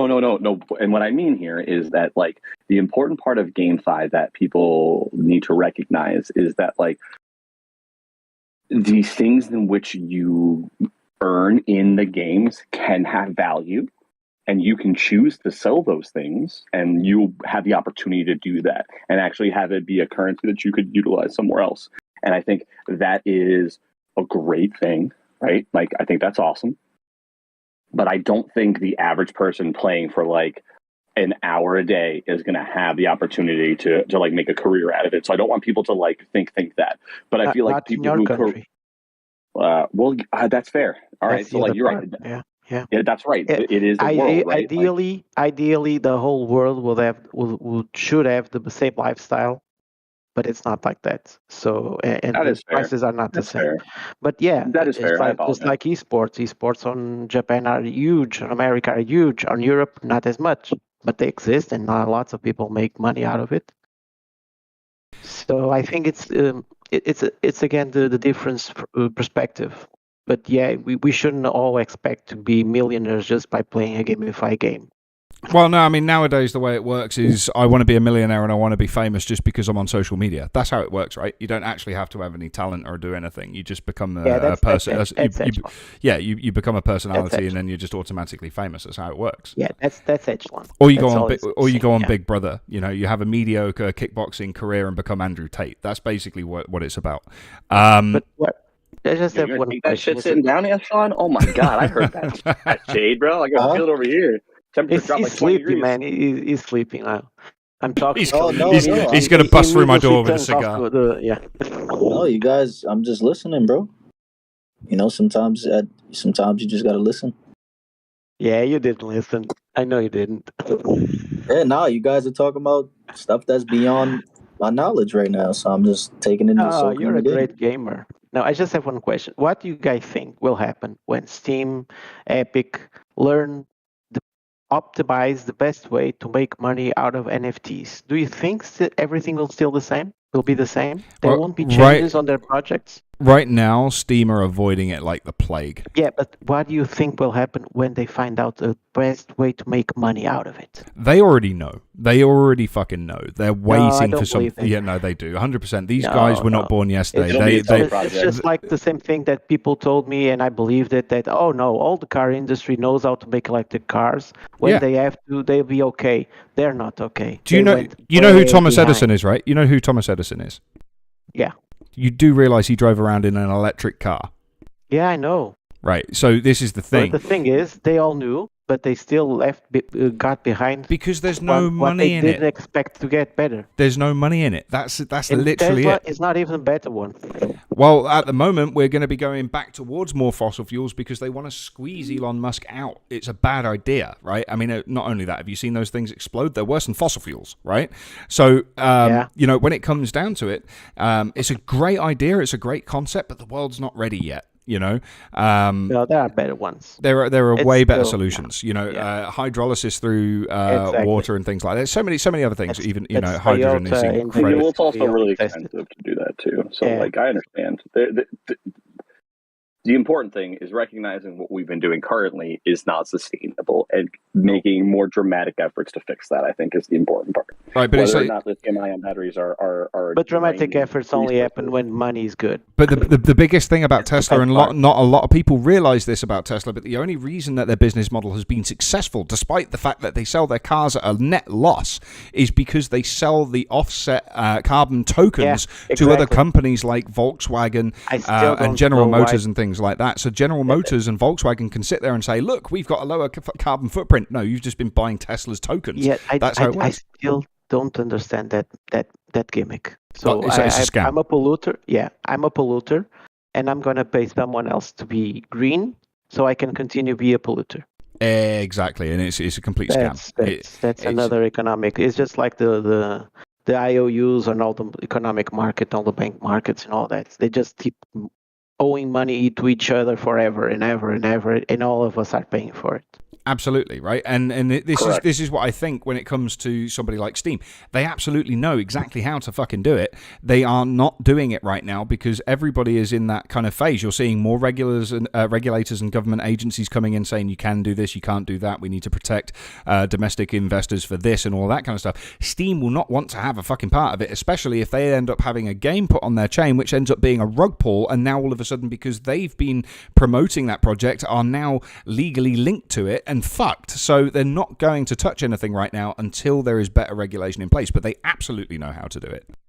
I wouldn't be surprised if they bought Engine or something like that eventually. Well, which engine, right? The Engine, that's basically a blockchain, gaming blockchain.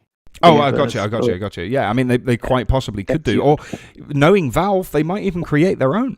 They might even be looking at it. Yeah. Microsoft might buy one.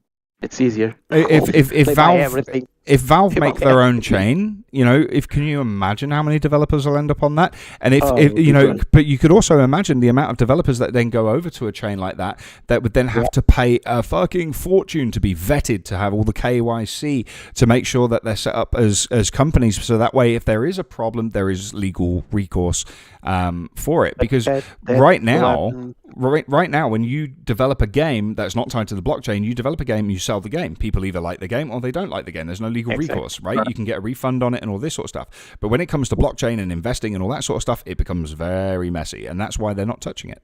Not right now. Yeah, because basically nobody is telling what a security is or not, right? Something about that. Mm-hmm. Wait, hey, Andy, did you know Rugless, from Harmony? Yeah, he's actually helped us. He's helped us get quite a few people on for the show and stuff like that. He's very helpful. This guy Rugless is like a mosquito, man. He just comes back and bites, right? I'm not sure if there's negativity here or if it's a joke. No, I like it's a joke. I like fucking with Rugless. Oh, okay, cool. He finally got my joke before. But overall, you guys it's good points, man. Rugless is he's on a rampage today. It is, right? You know what? Massive shout out to anybody who doesn't know. So Rugless and Average has helped me get a lot of people come on this show. I mean, Priest and Fizz do a lot for the show as well, getting people on and stuff like that. But Rugless has been he's so terminally within crypto that he just knows all the people. So he's basically been pushing him in my direction. I wish. Oh well, I'm starting to enter Ethereum now. Let's see how it goes. Well, I mean, you seem to. Yeah, Rugless really, I don't know how he does it, but he's like the connector. He just, I don't know. Rugless a fucking amazing guy. If I had to give him a role, I would definitely call it crypto fixer. That's your thing. You seem to just know all the people, and it's like, oh, by the way, come on this podcast. That sounds like mafia. Sorry, man.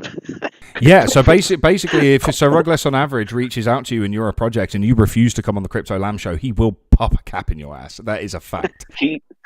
But he also will invite you to weird ass fucking discords that don't make any goddamn sense at all. Yeah, and I'm just like, that was funny, man. Yes. That was so funny.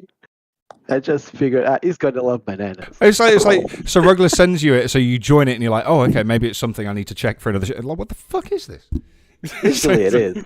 Exactly, dude. I'm like, all right, well, no, whatever. I participated a little bit. It was kind of fun, but I have other people invite me to discords all the time. I'm like, I'm not joining any discord if a person doesn't talk to me beforehand, bro. I'm like, nah, not about that life. And Echelon he's talking shit, but he knows that I usually only tell him to go to some place that it's useful, or it's gonna have some nice people, or it's gonna have some. Basically, I really don't like to chill. So when either I'm joking around or I'm just being very serious, you just have to choose one of those. So I feel like I hate contests. I hate chilling. I don't do most of that usually. But I talk about what I like. If a project doesn't want to come on Crypto Lab, they miss it out. Oh, I appreciate that. Yeah, that's lovely to you to say. That's true. But this is a dope ass show.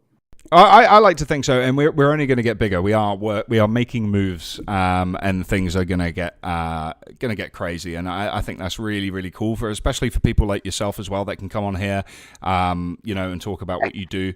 It's going to be great. We started off strong, we've been going strong, and we're going to continue to get stronger, and that's just the way it is. Yeah, it's gonna go. It's worse because of me today, but yeah. Yo, not at all, man. No, actually, I think it's really good that you came on today because I think it shows that people are comfortable, right? Like at the end of the day, anybody can talk to a person and ask them a scripted amount of questions. Like the whole point of coming on and talking with us is you get to have a real conversation. Like we'll probably try to keep it to your project the best we can, but my brother-in-law. I'm like 6 or 7, so yeah. My brother-in-law Keith Waring. You can check out his YouTube channel. In fact, let me just go to it here on the screen so you can see it. But he's just started live streaming again. So go and check him out. Where is it? All right, let me find it. Here it is. Quick, Keith Waring Crypto. So that's my brother-in-law. He is married to my sister. Very, very talented guy. When it comes to crypto and working in crypto in general. I don't know where his live streams are going. I don't know if they're being saved or if he's saving them and keeping them offline until they can be edited or whatever. But he did a live stream today with a guy from who was it?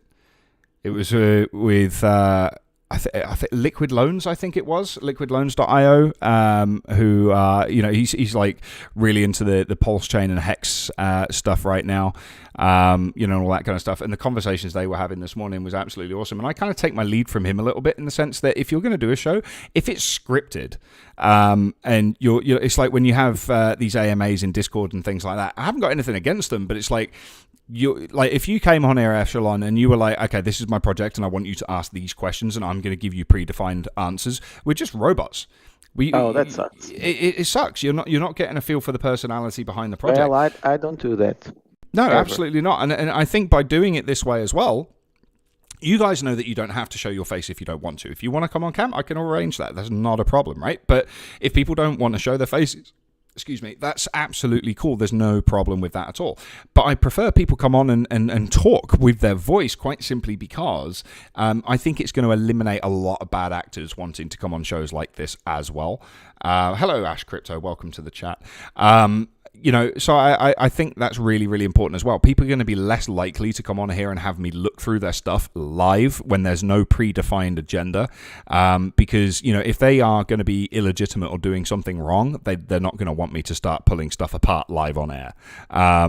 So if somebody's genuine and real, they're going to come on here, we're going to have a real conversation, and if there's something that looks kind of out of place, I'm going to be like, okay, so what is that? Explain that. And they're going to have to explain it live on air. So, this is going to be in my opinion, a far more reliable way of getting that alpha. But because on here we could have potentials for IDOs. We're doing a whitelist giveaway in a minute. We've been going for a long time now. Let's get the first one started. Actually, I'm waffling on like a complete idiot. And real quick, Andy, I just wanted to congratulate you guys on the progression of your platform and the new stuff you implemented into it. Anybody watching, man, we got to support more shows like this one as well. They're not being biased. They're straight up providing people a platform, taking time out of their day. They got a donation button. Check it out. And if you scroll down just a little bit, on one of the panels on their Twitch, man, hit them with a donation, man. We got to support platforms like this and propel it and push it to the next level, man. That's what I wanted to say. I appreciate that, man. I really do appreciate that. So, the donation button at the moment, they've you did a donation. I really appreciate that. Thank you. But PayPal have already put it on hold. So it's like I already know that I'm going to have issues with these guys. So that may get removed at some point depending on how they operate. I might end up replacing that with a MetaMask address or something. Rather than using PayPal, because you can make a Harmony One domain. What do you mean? Like what? You can now have the ENS, the Ethereum name service. You can have one on Harmony as well, HNS. What for donations? You mean? Yeah. Yeah. But so it's not there. It's still not working perfectly, but it works. Not perfectly. Yeah, because you have to use the swapping, I think, on the Sonic Swap. I'll talk to them to see eventually if they want to show up. Well, if we can get something like that, if we can get something like that, that's crypto. I would prefer that than PayPal, quite simply because PayPal will sit there and be like, somebody sent you $5, you're money laundering. And it's like, no. Yeah, that's Echelon. He only gives $5 to people. That's usual. So, oh my God. You trying to call me cheap in a friendly way? Thank you.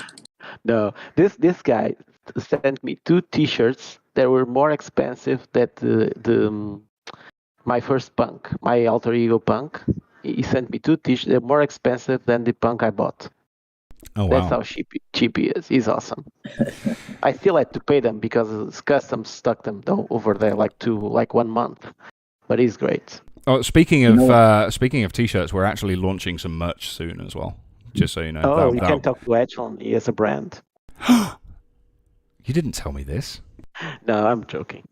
Yeah, like we got so I have a Brother PE embroidery machine and a heat press machine, and essentially, we got like a clothing brand.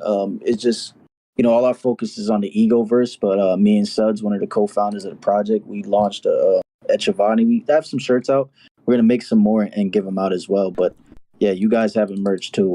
I think that's dope. It's just like seeing you guys expand. If you've got an embroidery machine and t-shirt printing machine and all of that kind of stuff, you're missing a trick. Do you know who Matt Carricker is?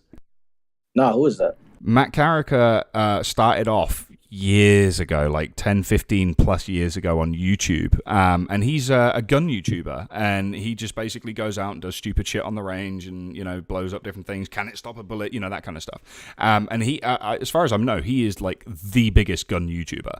But he's also a veterinarian as well. And he posts a lot of the videos of him fixing up animals and abandoned animals and, cleaning them up and surgery and all that kind of stuff. And then he's got a third channel called Off the Ranch. And then what he started doing is when he became more and more popular, you ended up with a load of other people doing the same sort of thing. So you ended up with Kentucky Ballistics, Hickok 45, and then loads of others and stuff like that.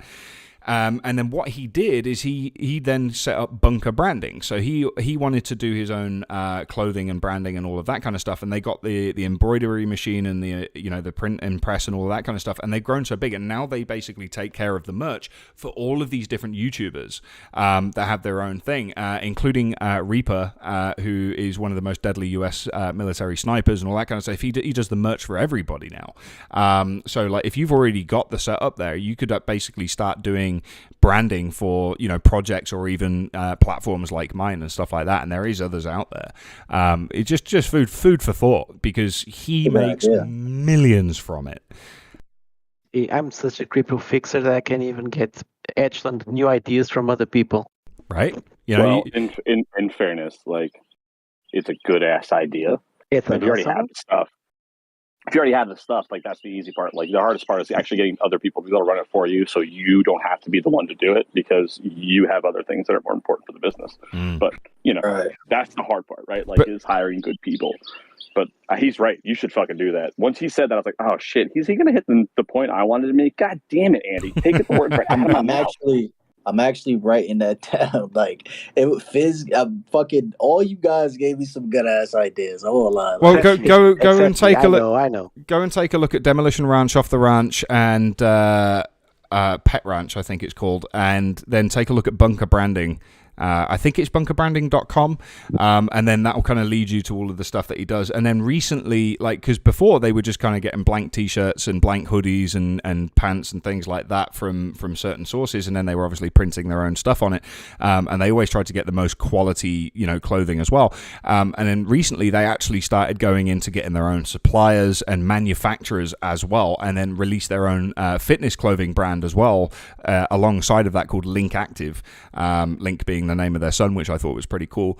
And then it's like they're just, their whole life is just kind of like, when you watch this guy and you watch the beginning of his YouTube, they're just in a normal size house with their family, and he's just like doing his thing with all the YouTube and stuff like that, and they never really knew if it was going to take off or work.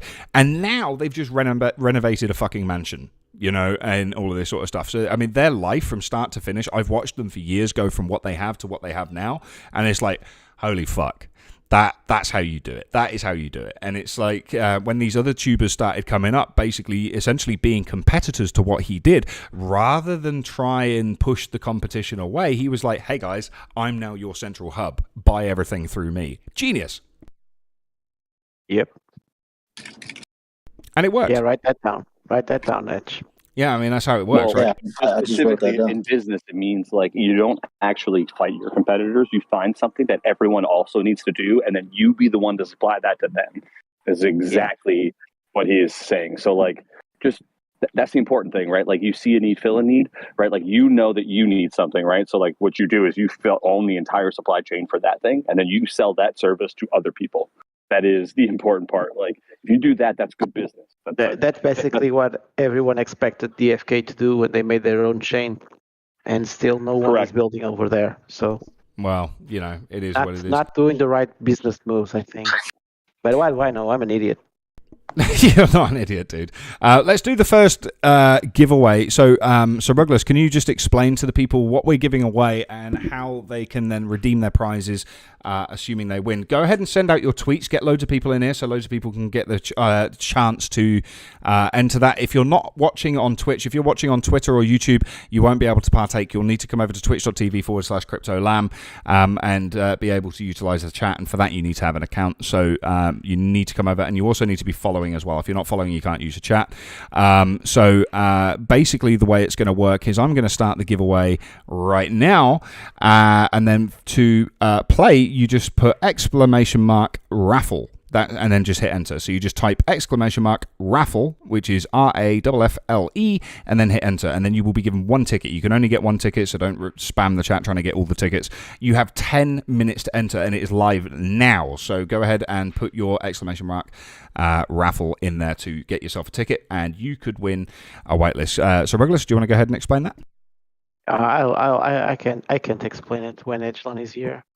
Okay. He's the best guy for it, man. I would feel ashamed.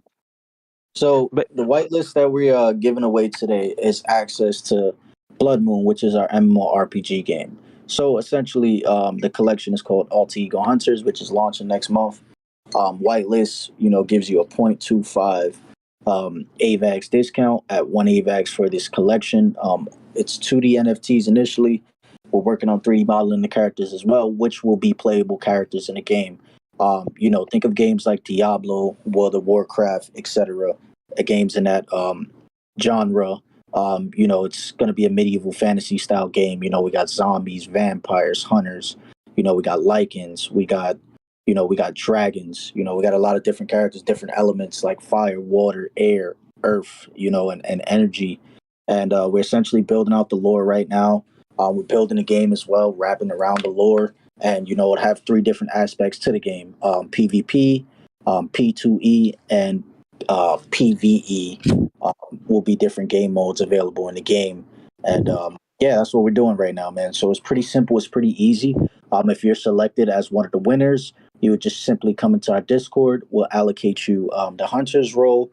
You'll take your MetaMask wallet, and you will post it inside of this chat that we created that's private only to hunters' roles. And after you post your wallet there, you will be able to, your wallet will disappear and you will be whitelisted. We'll store you into the database. So what Crypto Lamb is playing is just a simple clip of, it's basically like concept of like the game and how it's going to be. We have a bunch of clips on our Twitter page at the EgoVerse, where we constantly making updates about the games, the different characters. There's 5 different characters for the collection. We have 2 different vampires. We have a hybrid, which is 50% lichen, 50% vampire DNA, and then we have the human hunters. And essentially, it's a collection of 15K, but only 9,750 will be sold and available. So that's kind of like all. Oh yeah, and I forgot to mention this earlier. There will be a renting feature for your hunter. So like, let's say you have 2 hunters, and one isn't being used. Well, as the project grows and as we promote the project and more people get involved and, hear about the game, well, it gives you power with your hunter to rent out your NFT to a newcomer and potentially make some currency from just holding on to the NFT. So that's one cool feature that's available with the collection. See? Told you he's awesome. Absolutely awesome, man. Very well explained. I love that. So right now we're looking at a clip here from where the game... What engine is the game being developed in? It's being developed in Unity, and it's a special pack called Activism that we're using to build this thing out. So these clips that you're watching is just like concepts overall, but it gives you an idea. Like you'll see the element come out of the character, and of course that's a D4 character. We're 3D modeling them right now, but yeah. Very nice. So yeah, absolutely loving the artwork that's coming out of here. Loving the clips and the videos and everything else. It's just it's stunning. And like I said to you earlier on, I know I'm going to be terminally in these games. They're going to destroy my life, my relationship, and everything, and I'm going to end up homeless because I won't be working. I'll be too busy playing these. But no, seriously, they look absolutely amazing, and you know, if you want to get a whitelist to get in on this early, then you just need to come to the Twitch chat right now and put in ! Raffle, and then be in the chance for winning the first of 5 that we're giving away just now. So, like I said, and also Andy and the team here, we're gonna allocate some hunters just specifically for you guys, so you can have access. That'd be amazing. Awesome, because I really want my wife to play that game, because the number of hours she's put into fucking Skyrim, if she could play a game like that and make money, I think I would be about that. Oh god, I love Skyrim. Yeah, dude, I like Morrowind a little bit more myself because I'm old and it reminds me of my 360. But I get it. I just suck too much of my life into those things, so I have to avoid them like the plague. Skyrim was just the best. I haven't tried Elder Scrolls Online. I've heard good and bad things. But like Skyrim, the way it was and the way it was designed, if it was like possible to just have a small multiplayer where everybody's just going about their business, doing their things, and there was a PvP element, it would have been so much better. But like Skyrim was a masterpiece. And you know, another fact about that apparently, and I don't know if this is I remember seeing a news article about this, but the artist for Skyrim was the same artist for Fallout 3, I believe. Either Fallout 3 or Fallout 4 from Bethesda. He was actually quite young, in his late 20s, 30s or something like that, and he died of cancer just after Skyrim's release, or not long after Skyrim's released. But his artwork was forever immortalized in Skyrim and some of the Fallout games as well. And arguably, in my opinion, an incredibly talented guy, because Skyrim was just breathtaking. Yep. So yeah, the giveaway is underway. We've got 3 minutes 37 left on the clock before we pick a winner. There is only 3 people that have entered so far. ! Raffle. That's how you get your ticket, and you will get 1 ticket there to win one of 5 whitelist. There. I'm actually on the next one. I'm going to reduce the timer because we've already been streaming now for 2 hours. Or just under 2 hours. So we are going to accelerate it a little bit. I'm going to go ahead and pick the first winner now. So we're going to go close entries and pick a winner. And Watson280 keeps winning all the things on this channel. Well done, Watson280. Congratulations. So all you need to do is head over to the EgoVerse Discord and follow the instructions in there. You just need to open a support ticket and tell them that Andy sent them, basically. Awesome. Yeah, and also, I'll know who he is. Yeah, I posted it in our chat as well. Links are automatically starred out, so I don't think you can share that. What is it you're trying to share? Oh, the Discord link. Gotcha. Who? BitConnect. So BitConnect. No, I'm gonna put the link to the EgoVerse Discord in there for you, because it's unfortunately, I think I've got the if I invite people, that link's going to be valid, right? Yeah. So I can just go ahead and do that. It's closed right now. You entered at the wrong time, Team We CEO. Is it Team Weco or We CEO? I don't get it. Right, so there's the Discord that you need to join in order to claim your prize. And I'm going to start the next one. And well done, Watson. Watson, I'm going to ask that you don't enter the next one, because I'm not sure how you can get 5 whitelist spots. I mean, if you win all of them, you know. You have 5 wallets. Yeah. Yes, 5 wallets, yeah. Okay, so I'm going to change the timer on this one again. So normally it's 10 minutes. I'm going to change it to 3 minutes. So you have 3 minutes to get in on this. This is going to be for whitelist spot number 2. And then we go save, and then boom, start giveaway. So there's the next one, ! Raffle. Team We CEO, you can enter this one. It's the same prize.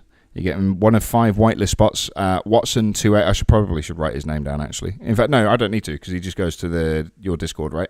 So it's up to you guys to remember who won. Don't just turn up and say, oh, by the way, I won on CryptoLam, and you didn't. Don't lie. You know. I'll know. Yeah, well, I have ways to find out. Exactly. These guys are right here, and they can see who won. So I'm the crypto fixer. I have ways. Exactly. So we got 3 entries so far. Try and get some more in there, guys. These are going to be really quick. I should have started doing these earlier on in the show, but we got talking about all the things. So yeah, like there is so much news going on, like that I'm just so easily distracted with all of it, and I didn't want to detract too much from the amazing things that you're doing. Is there anything else that you really want to highlight to us right now, Echelon, about what's happening? What are you really excited for right now? Yeah, I'm really excited for we're introducing staking for the alter ego punks this week. We're supposed to have it last week, but what had transpired was we found out there wasn't a function on the testnet contract. So, we wanted to make sure that everything that's on the main net was on the testnet. So this week we actually have staking that's going to be introduced for the alter ego punks. At some point in this month, we're going to be revising the website. Around the third week, around 2 weeks from now, we're going to introduce breeding for our Gen 1 collection, which wouldn't be mintable. You only could breed by holding 2 punks and burning 600 of our native token, which is prey.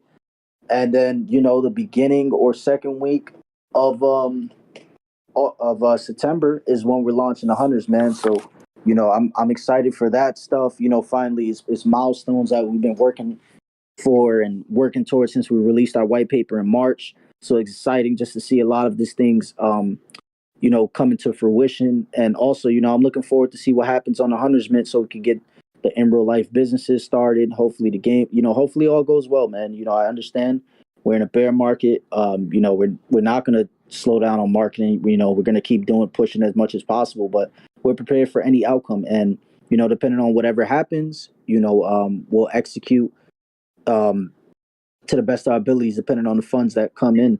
So, I'm excited about all this stuff that's coming forward, man. It's going to be very busy, but, I like being busy. I'd rather be busy than not doing nothing, and just coming from conceptualized idea to seeing it come alive is just a wonderful thing, man. And, I just look forward to joining more platforms like this one and, just constantly building, man. That's all of the things I'm excited about. Every day, I get a fucking reason to get up out my bed and, do something with my life.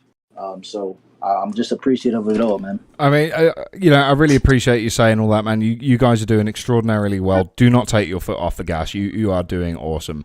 And, I just want to say as well, like, one of the things that you do every morning, you tweet, can I get a good morning? And the positive affirmations and vibes that you put out on Twitter, it puts a smile on my face every day. So keep being you, man. You're doing awesome. Look at the glass half full guy. What's crazy, man, about that? Could I just say congratulations to Minty Chef 7411. You just won the second whitelist spot, and I'm going to start the timer again for number 3 starting giveaway. So Minty Chef and Watson so far are the winners of 2 whitelist spots. We've got 3 more to give away, starting the next one now. Go.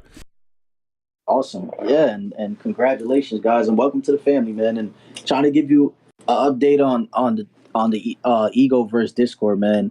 We host a lot of events, a lot of collabs with projects within the ecosystem. If you hold any of our NFTs, you already know, like, you constantly are getting whitelists and NFTs airdropped to you just from that. And that's just one of the beneficiaries of everything. But even if you don't hold our NFTs, you're in a real family-oriented community where you could be yourself. There's no toxicity allowed. It's a lot of different elements. We host game events for people who don't even have our NFTs, so you got a chance to win prizes, just have dope conversations. We got a technical analysis channel where you come in, learn, and ask questions from people who's more seasoned with TA. We drop alpha about free mints that's going on in the ecosystem, news and information spaces. So, that's just welcome to the family and coming on board. And, going back to the positivity thing and what you were saying, I had somebody, it's crazy. I was on a space and somebody straight up had the balls and told me, and I respect him for it. He's like, yo, I didn't like you when I first met you because you're too positive and it comes out fake. And, me and him's cool now. We cordial. But I respected that, and I straight up told him, I was like, look, man, there's enough negativity going on in the world, and I would rather straight out a positive message. I mean, you have a conversation with me, you see I'm a fucking human being. I'm just not like a bot. Obviously, I have emotions. I go through shit. If you not all of my tweets are going to be positive, but a large percentage of that. And I feel like, you know, I'm here to uplift, educate, connect, and network as much as humanly possible. And you know, when you're negative and you're vibrating on a low frequency, like you know, that's not the type of stuff you want to be on, because you're going to attract that by default. You know, it's one of the universal laws. And yeah, that's just my whole take on being positive and the messages I send on Twitter. You know. I can tell everyone that he is real, because I once entered an hangout and he was very mad that day. He even put me as a probational mod. So he's human. He also has days that he's tired, but he always pushes through and goes to the right place. We need to take this life in a more lighter manner and keep moving forward, not letting us get down. 100%. And can I just say as well, to anybody out there that's kind of thinking, looking at, you know, the sort of positivity and then kind of getting freaked out by it, is the reason for that is because there is so much fucking negativity in the world. All you do when you see on Twitter is negativity. You know, sometimes when you've come on this podcast, there's been negativity because we have to talk about negative things that are impactful. I don't like doing that, quite simply because when you talk negatively and you talk about negative things and you do negative things, it allows you to then perpetuate negativity and spread that to other people. And that's the way it works, because it's like somebody might wake up in a happy mood and then they come and watch this show and then they get bombarded with negative energy, and it's like, well, shit, now I feel negative. And that's how it works, you know. There's this thing in psychology. It's called the Batari box. Take a look it up on Google. It's called Batari box, and it's very, very, very, very simple. Imagine a square or a rectangle, and at the top of it says my attitude, and then there's an arrow going down to the next part which says my behavior, and then there'll be an arrow going around to the next part which says your attitude, and then an arrow going around that to your behavior, and an arrow back to around to my attitude. So my attitude affects my behavior, which affects your attitude, which affects your behavior, and it just continuously goes on in a cycle. So at the end of the day, if you want to break that cycle and you want to spread positivity, then all you have to do is be positive and speak positive. Positive affirmations work. Some of them can be cliche and a little bit cheesy, but fuck it, man, that's what it's about. And then, you know, when that goes around, you're spreading that to somebody else who's spreading it to somebody else who's spreading it to somebody else, and you make the place a more positive space for everybody involved. But if you are constantly watching mainstream media and you're seeing, well, millions of people have just died today through acts of horrific things that other people are doing, then that's going to be stuck in your brain and you're just going to be pushing that. I'm not saying don't keep things mindful and feel sorry for other people that have gone through suffering and pain. That's not what I'm saying. Obviously, be aware of it, but at the same time, emanate positivity, and positive things will happen to you. The universe will pay you what you ask it to. Straight forward. Well, very well said. And another thing, just to add on, and not to take away from your point, because it was very good. You know, you never know what somebody else is fucking going through. I mean, it's inevitable for humans to go through things. Like, we are like, there's no such thing as perfect. Like, when shit is going good, like, you need to start worrying. Like, something will pop up. So, you know, you, like, us knowing that and knowing what someone else is not going through, you don't know. Like, your positive words, or them seeing a tweet or just a hello or a smile, can stop them from committing suicide, or you know, I'm sorry that took it to extreme measures, but no, but it's fucking true. Know. Something simple like a compliment, bro, goes a long way. And you know, I wanted to touch on, you know, you guys touching on more negative stuff. I feel like some conversations need to be had, and I would rather respect it from, you know, qualified dudes like you guys on this platform. You know, the multiple times and how you conduct yourself in the conversations we had. I feel like you guys are good people to touch on it, because it comes from a genuine space and a place of knowledge as well. And somebody needs to say something, you know, because there's bullshit that happens. And I would rather good people say something about it, even though it's a negative topic. You guys generally have a concern there versus egging on the bullshit. So, you know, life is about balance at the end of the day. But overall, you know, like you said, man, it's the energy we export is the energy we import. And, you know, you ultimately you're the determining factor of what happens with that, you know. So if you want to be negative, you want to be gloomy, you want to be down and sad, well, you're gonna attract that. But if you want to be optimistic and move things in life, well, you put the type of affirmations out there, man. 100%. 100%, man. And just congratulations to DJ Audio Static. You have won a whitelist. If you have previously won Watson, DJ Audio Static, and who was the other one? Who won the second to last one? Minty Chef, right? So you guys don't don't buy a ticket on the next one. No, I say buy a ticket, don't get a ticket on the next one. So starting the next giveaway, and there you go. This is this is number 4. Somebody's keying up there. There's a conversation going on in the background.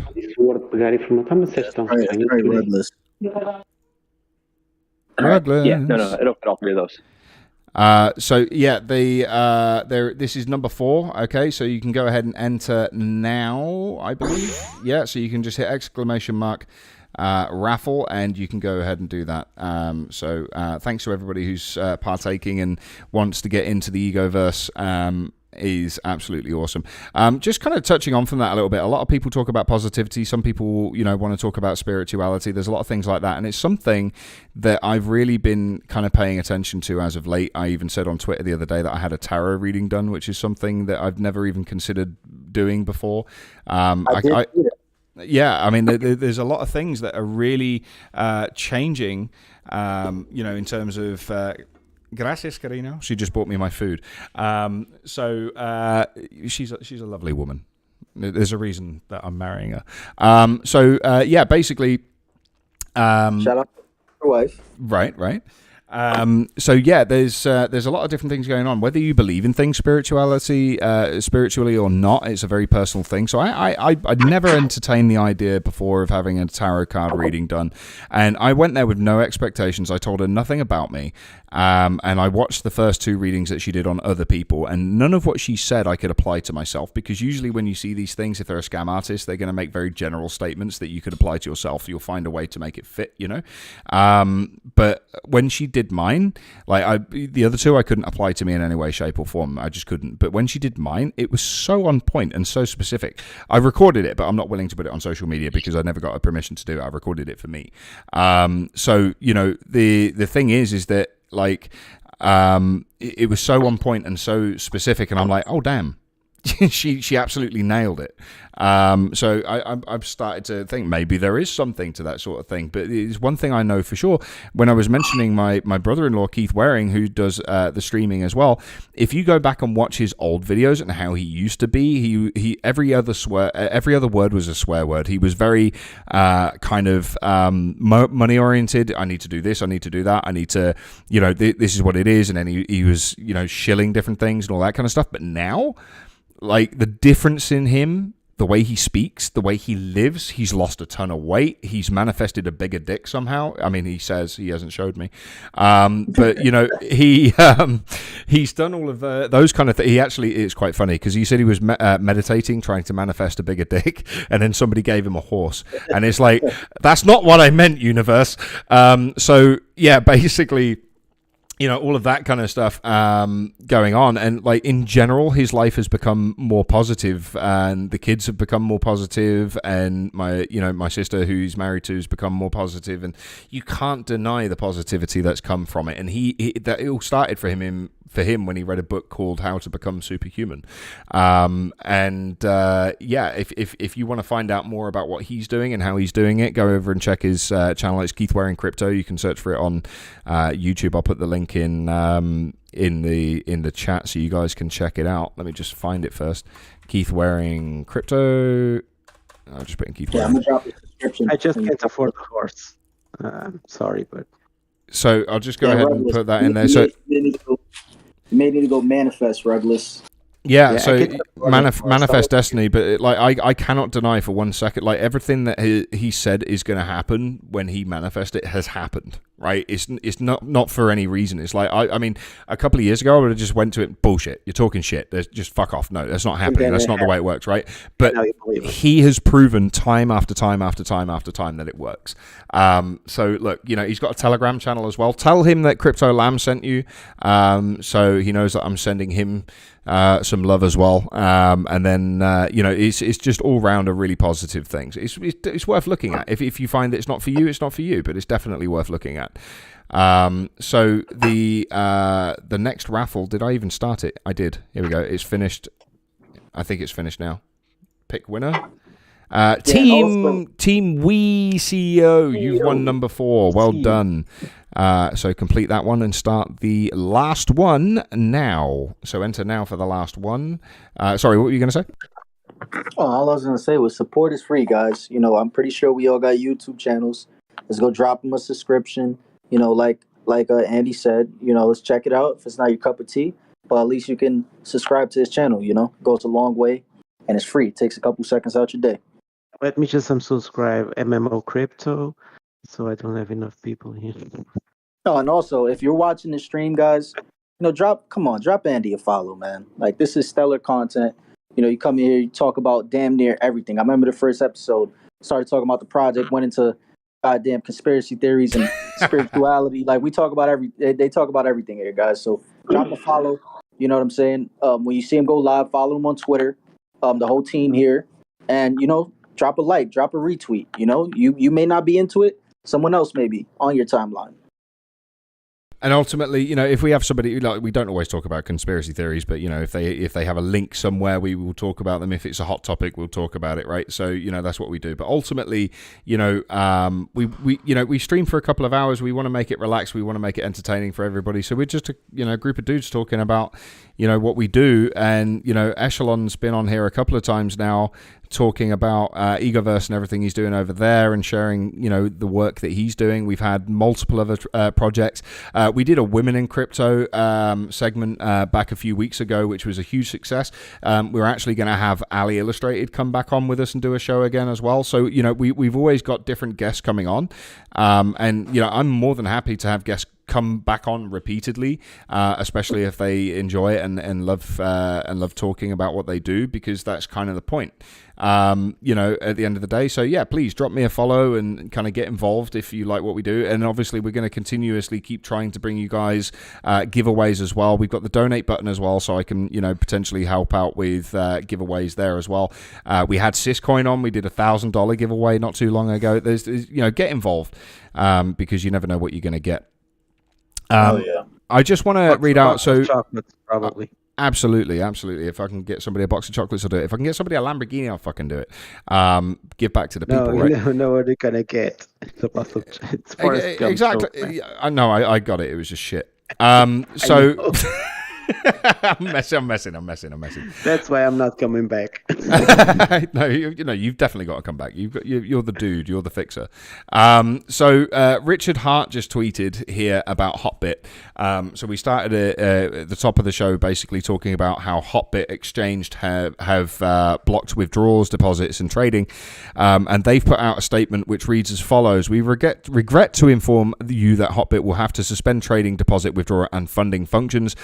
The exact time of resumption cannot be determined at the moment. The reason is that a former Hotbit management employee who left Hotbit in April this year was involved in a project last year which was against Hotbit's internal principles, of which Hotbit was unknown, and that law enforcement authorities have now think that they are suspected of violating criminal laws. So a number of Hotbit senior managements have been subpoenaed by law enforcement since the end of July and are assisting in the investigation. Furthermore, law enforcement has frozen some funds of Hotbit, which has prevented Hotbit from running normally. Hotbit and the rest of the employees of Hotbit management are involved in the project, have no knowledge of the illegal information involved in the project. However, we are still, in fact, actively oh my god, I can't read. Cooperating with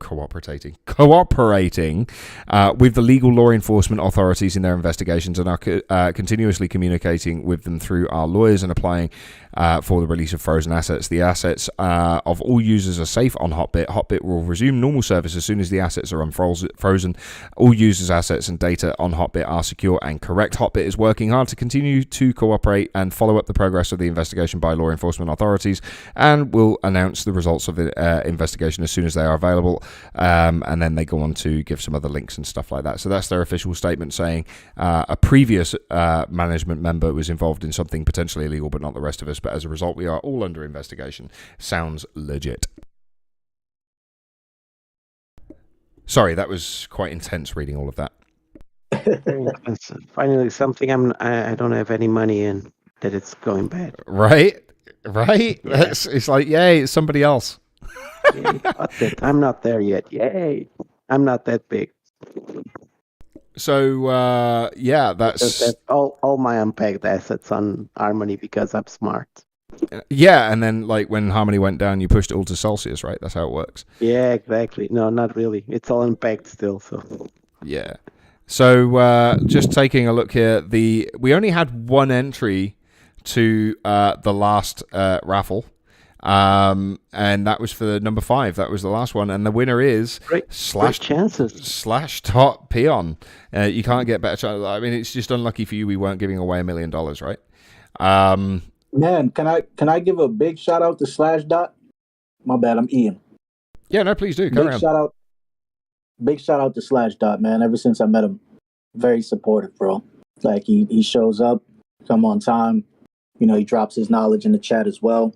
He's one of the OGs in the EgoVerse. Just wanted to say I appreciate you, bro. That's awesome, man. Sharing that love.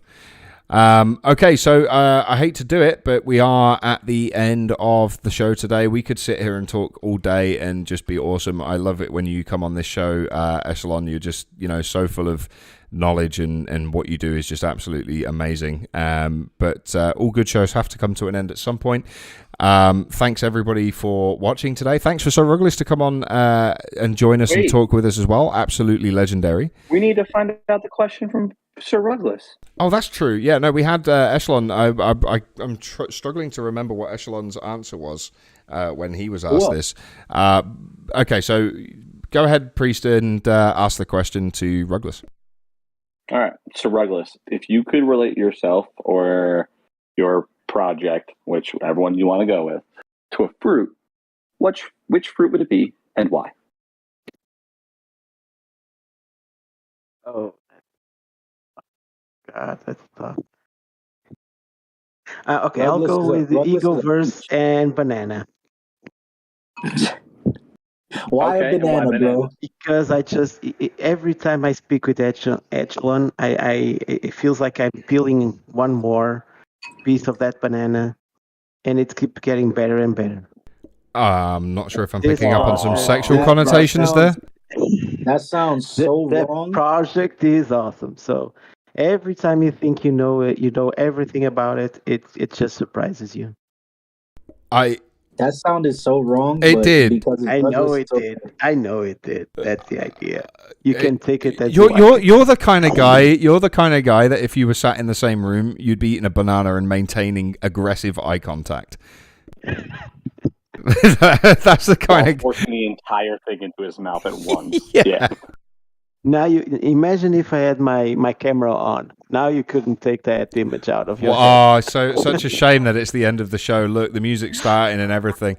So Priest, Echelon, and Sir Ruggles. Remind that next time you tell me to come over. Right. Hey, and real quick before we get up out of here, man, just wanted to appreciate you guys for all that you do. Like I gotta constantly re-emphasize that, you guys taking time out of your day to educate people, to have an overall, I think, healthy conversation on a variety of different topics. And I love what you guys are doing. And you already know, man, whatever I can do, support, whatever y'all need from me, want me on the show as a guest, consider it done, bro. Appreciate you guys, man. Legendary, man. It's always a pleasure to have you here. Come on, let's leave with some positive affirmation. Priest, Echelon, Ruggles, tell everybody something that they need to do today to make their lives better. One thing you could do today to make your life better is look at things on a long-term point of view versus right now, right? We got to look at things for, because everything is temporary that we experience in life. We live, we die, it's inevitable. So everything in between that we're going through is only a lesson embedded in it. So just try to look forward to what is it that life is trying to teach you at that specific moment, at that specific level in your life, and try to, look forward to what you want to do and what you want to become, because nothing's impossible. Love it. Nice. Who's next? Come on, Rugless. Go ahead. Who can follow that? Nobody can follow that. Just believe in yourself, man. 7 months ago, I didn't think I could be here talking to anyone, let alone use my bad English to do it. Echelon helped me a lot. He helped me believe in myself. He told me several times that I should have my own project. I don't know why. That I could do it easy. But I prefer to believe in myself, to try and help out everyone. That's what I'm trying to do. I'm trying to pay it forward. A lot of people help me along this way, and I want to do the same. That's why I love being a mod, a community manager, whatever the titles that come with it. Project lead, I don't need that headache. No, I prefer just to be the nice guy that helps everyone out, that tries to be most transparent and correct person he can, and I wish everyone to do the same. It would be a lot safer place around. Beautifully said. Nice. Aww. All right, so these are like a really. I'm sorry. No, my bad. I was a joke. Go ahead. Yeah, he wants to cry. He wants to cry real bad. Yeah. All right. Well, we're not gonna go that way. My thing is check your shoes. People don't pay attention to the support for their feet, and if you develop foot pain, right, because you don't wear adequate support for your feet, that's something that's going to affect you long term. My wife is not a person who ever took care of that kind of stuff, but as we became more active, as we were, being with our baby every day, morning and evening walks, etc., she's like, "Hey, I think I need to get a pair of new shoes." And I was like, "Why?" It's like, "Because I think the middle of my foot hurts a little bit." And I'm like, "Yes, this is what I'm talking about. You understand why I threw away all your old shoes." So like, don't worry about going crazy. You can wear sandals around often, etc., but like if you're gonna be active and walking and you're gonna be physically training, etc., get a good pair of shoes and make sure that if your feet hurt a little bit that you buy new pair of shoes. Yes, that's a great advice. Absolutely well said, and you heard it here, folks. Foot hygiene and health is priority, and stay hydrated. Exactly. Drink a lot of water as well. Yeah. Always drink your water. Yeah. Just stay hydrated, bros. Yeah. What about gin? Can I drink gin too? Just make sure you're drinking H2O, not H2O2O, because that would be detrimental to your health. Okay, that's good. Gin's fine. I would recommend some tonic and also probably a slice of lime. Or can it be orange? Depending on if you're in with orange. I like a lot with orange. Just make sure in most of the civilized world you are 18 plus, or in some parts of the uncivilized world 21 plus before you partake in such activities. And also drink responsibly. I can tell you about some weird stories in interior in Portugal about that, but yeah. Well, let's not do that. But I will say that there's a bunch of gins that come out of the UK that if you like an orange slice in, that you would probably enjoy. It's actually the number 2 item sold on Amazon in the UK. I have Portuguese gin now. We are making a lot of Portuguese gin as well. Ooh.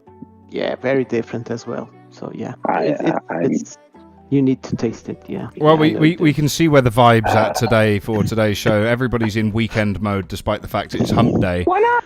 Summertime, man. Vacation. Yeah, this is true. This is true. Enjoy your summers. Drink responsibly.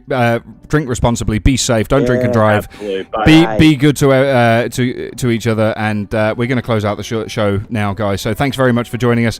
Catch you next time. Catch you on Friday, 14:30 UTC. And have a good day. Ciao. Ciao. Ciao.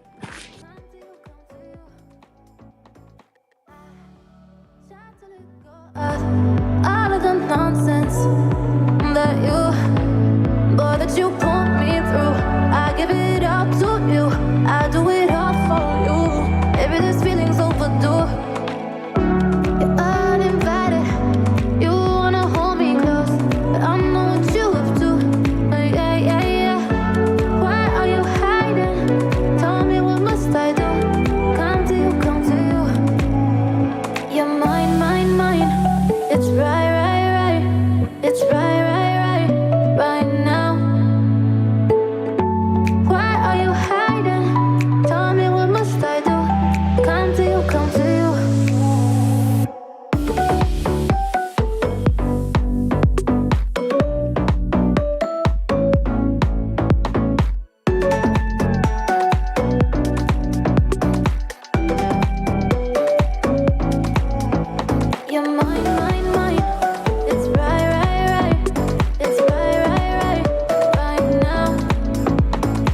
we drive for miles to that little town called home. Tinsel hangs from every corner of the house, and Christmas lights shine bright through the cold evening fog. And I hear sleigh bells bouncing off the halls as the church choir sings along. I feel my heart melt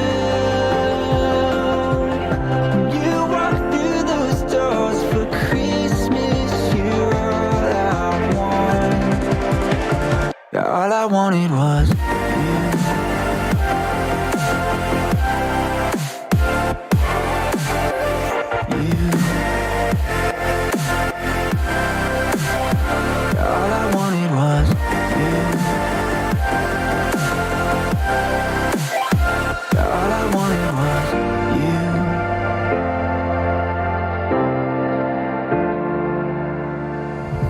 Christmas cheer and drinks with friends we haven't seen for a while, since I've been to that little town called home. Pine tree dressed up with every ornament we got, and stockings hung with overflowing from the top. And I hear sleigh bells bouncing off the halls as the church choir sings along. Feel my heart melt when you walk through those doors for Christmas. You're all I want. All I wanted was you. All I wanted was you. All I wanted was you. All I wanted was you. And I hear sleigh bells. All I wanted was you. Feel my heart melt. All I wanted was you.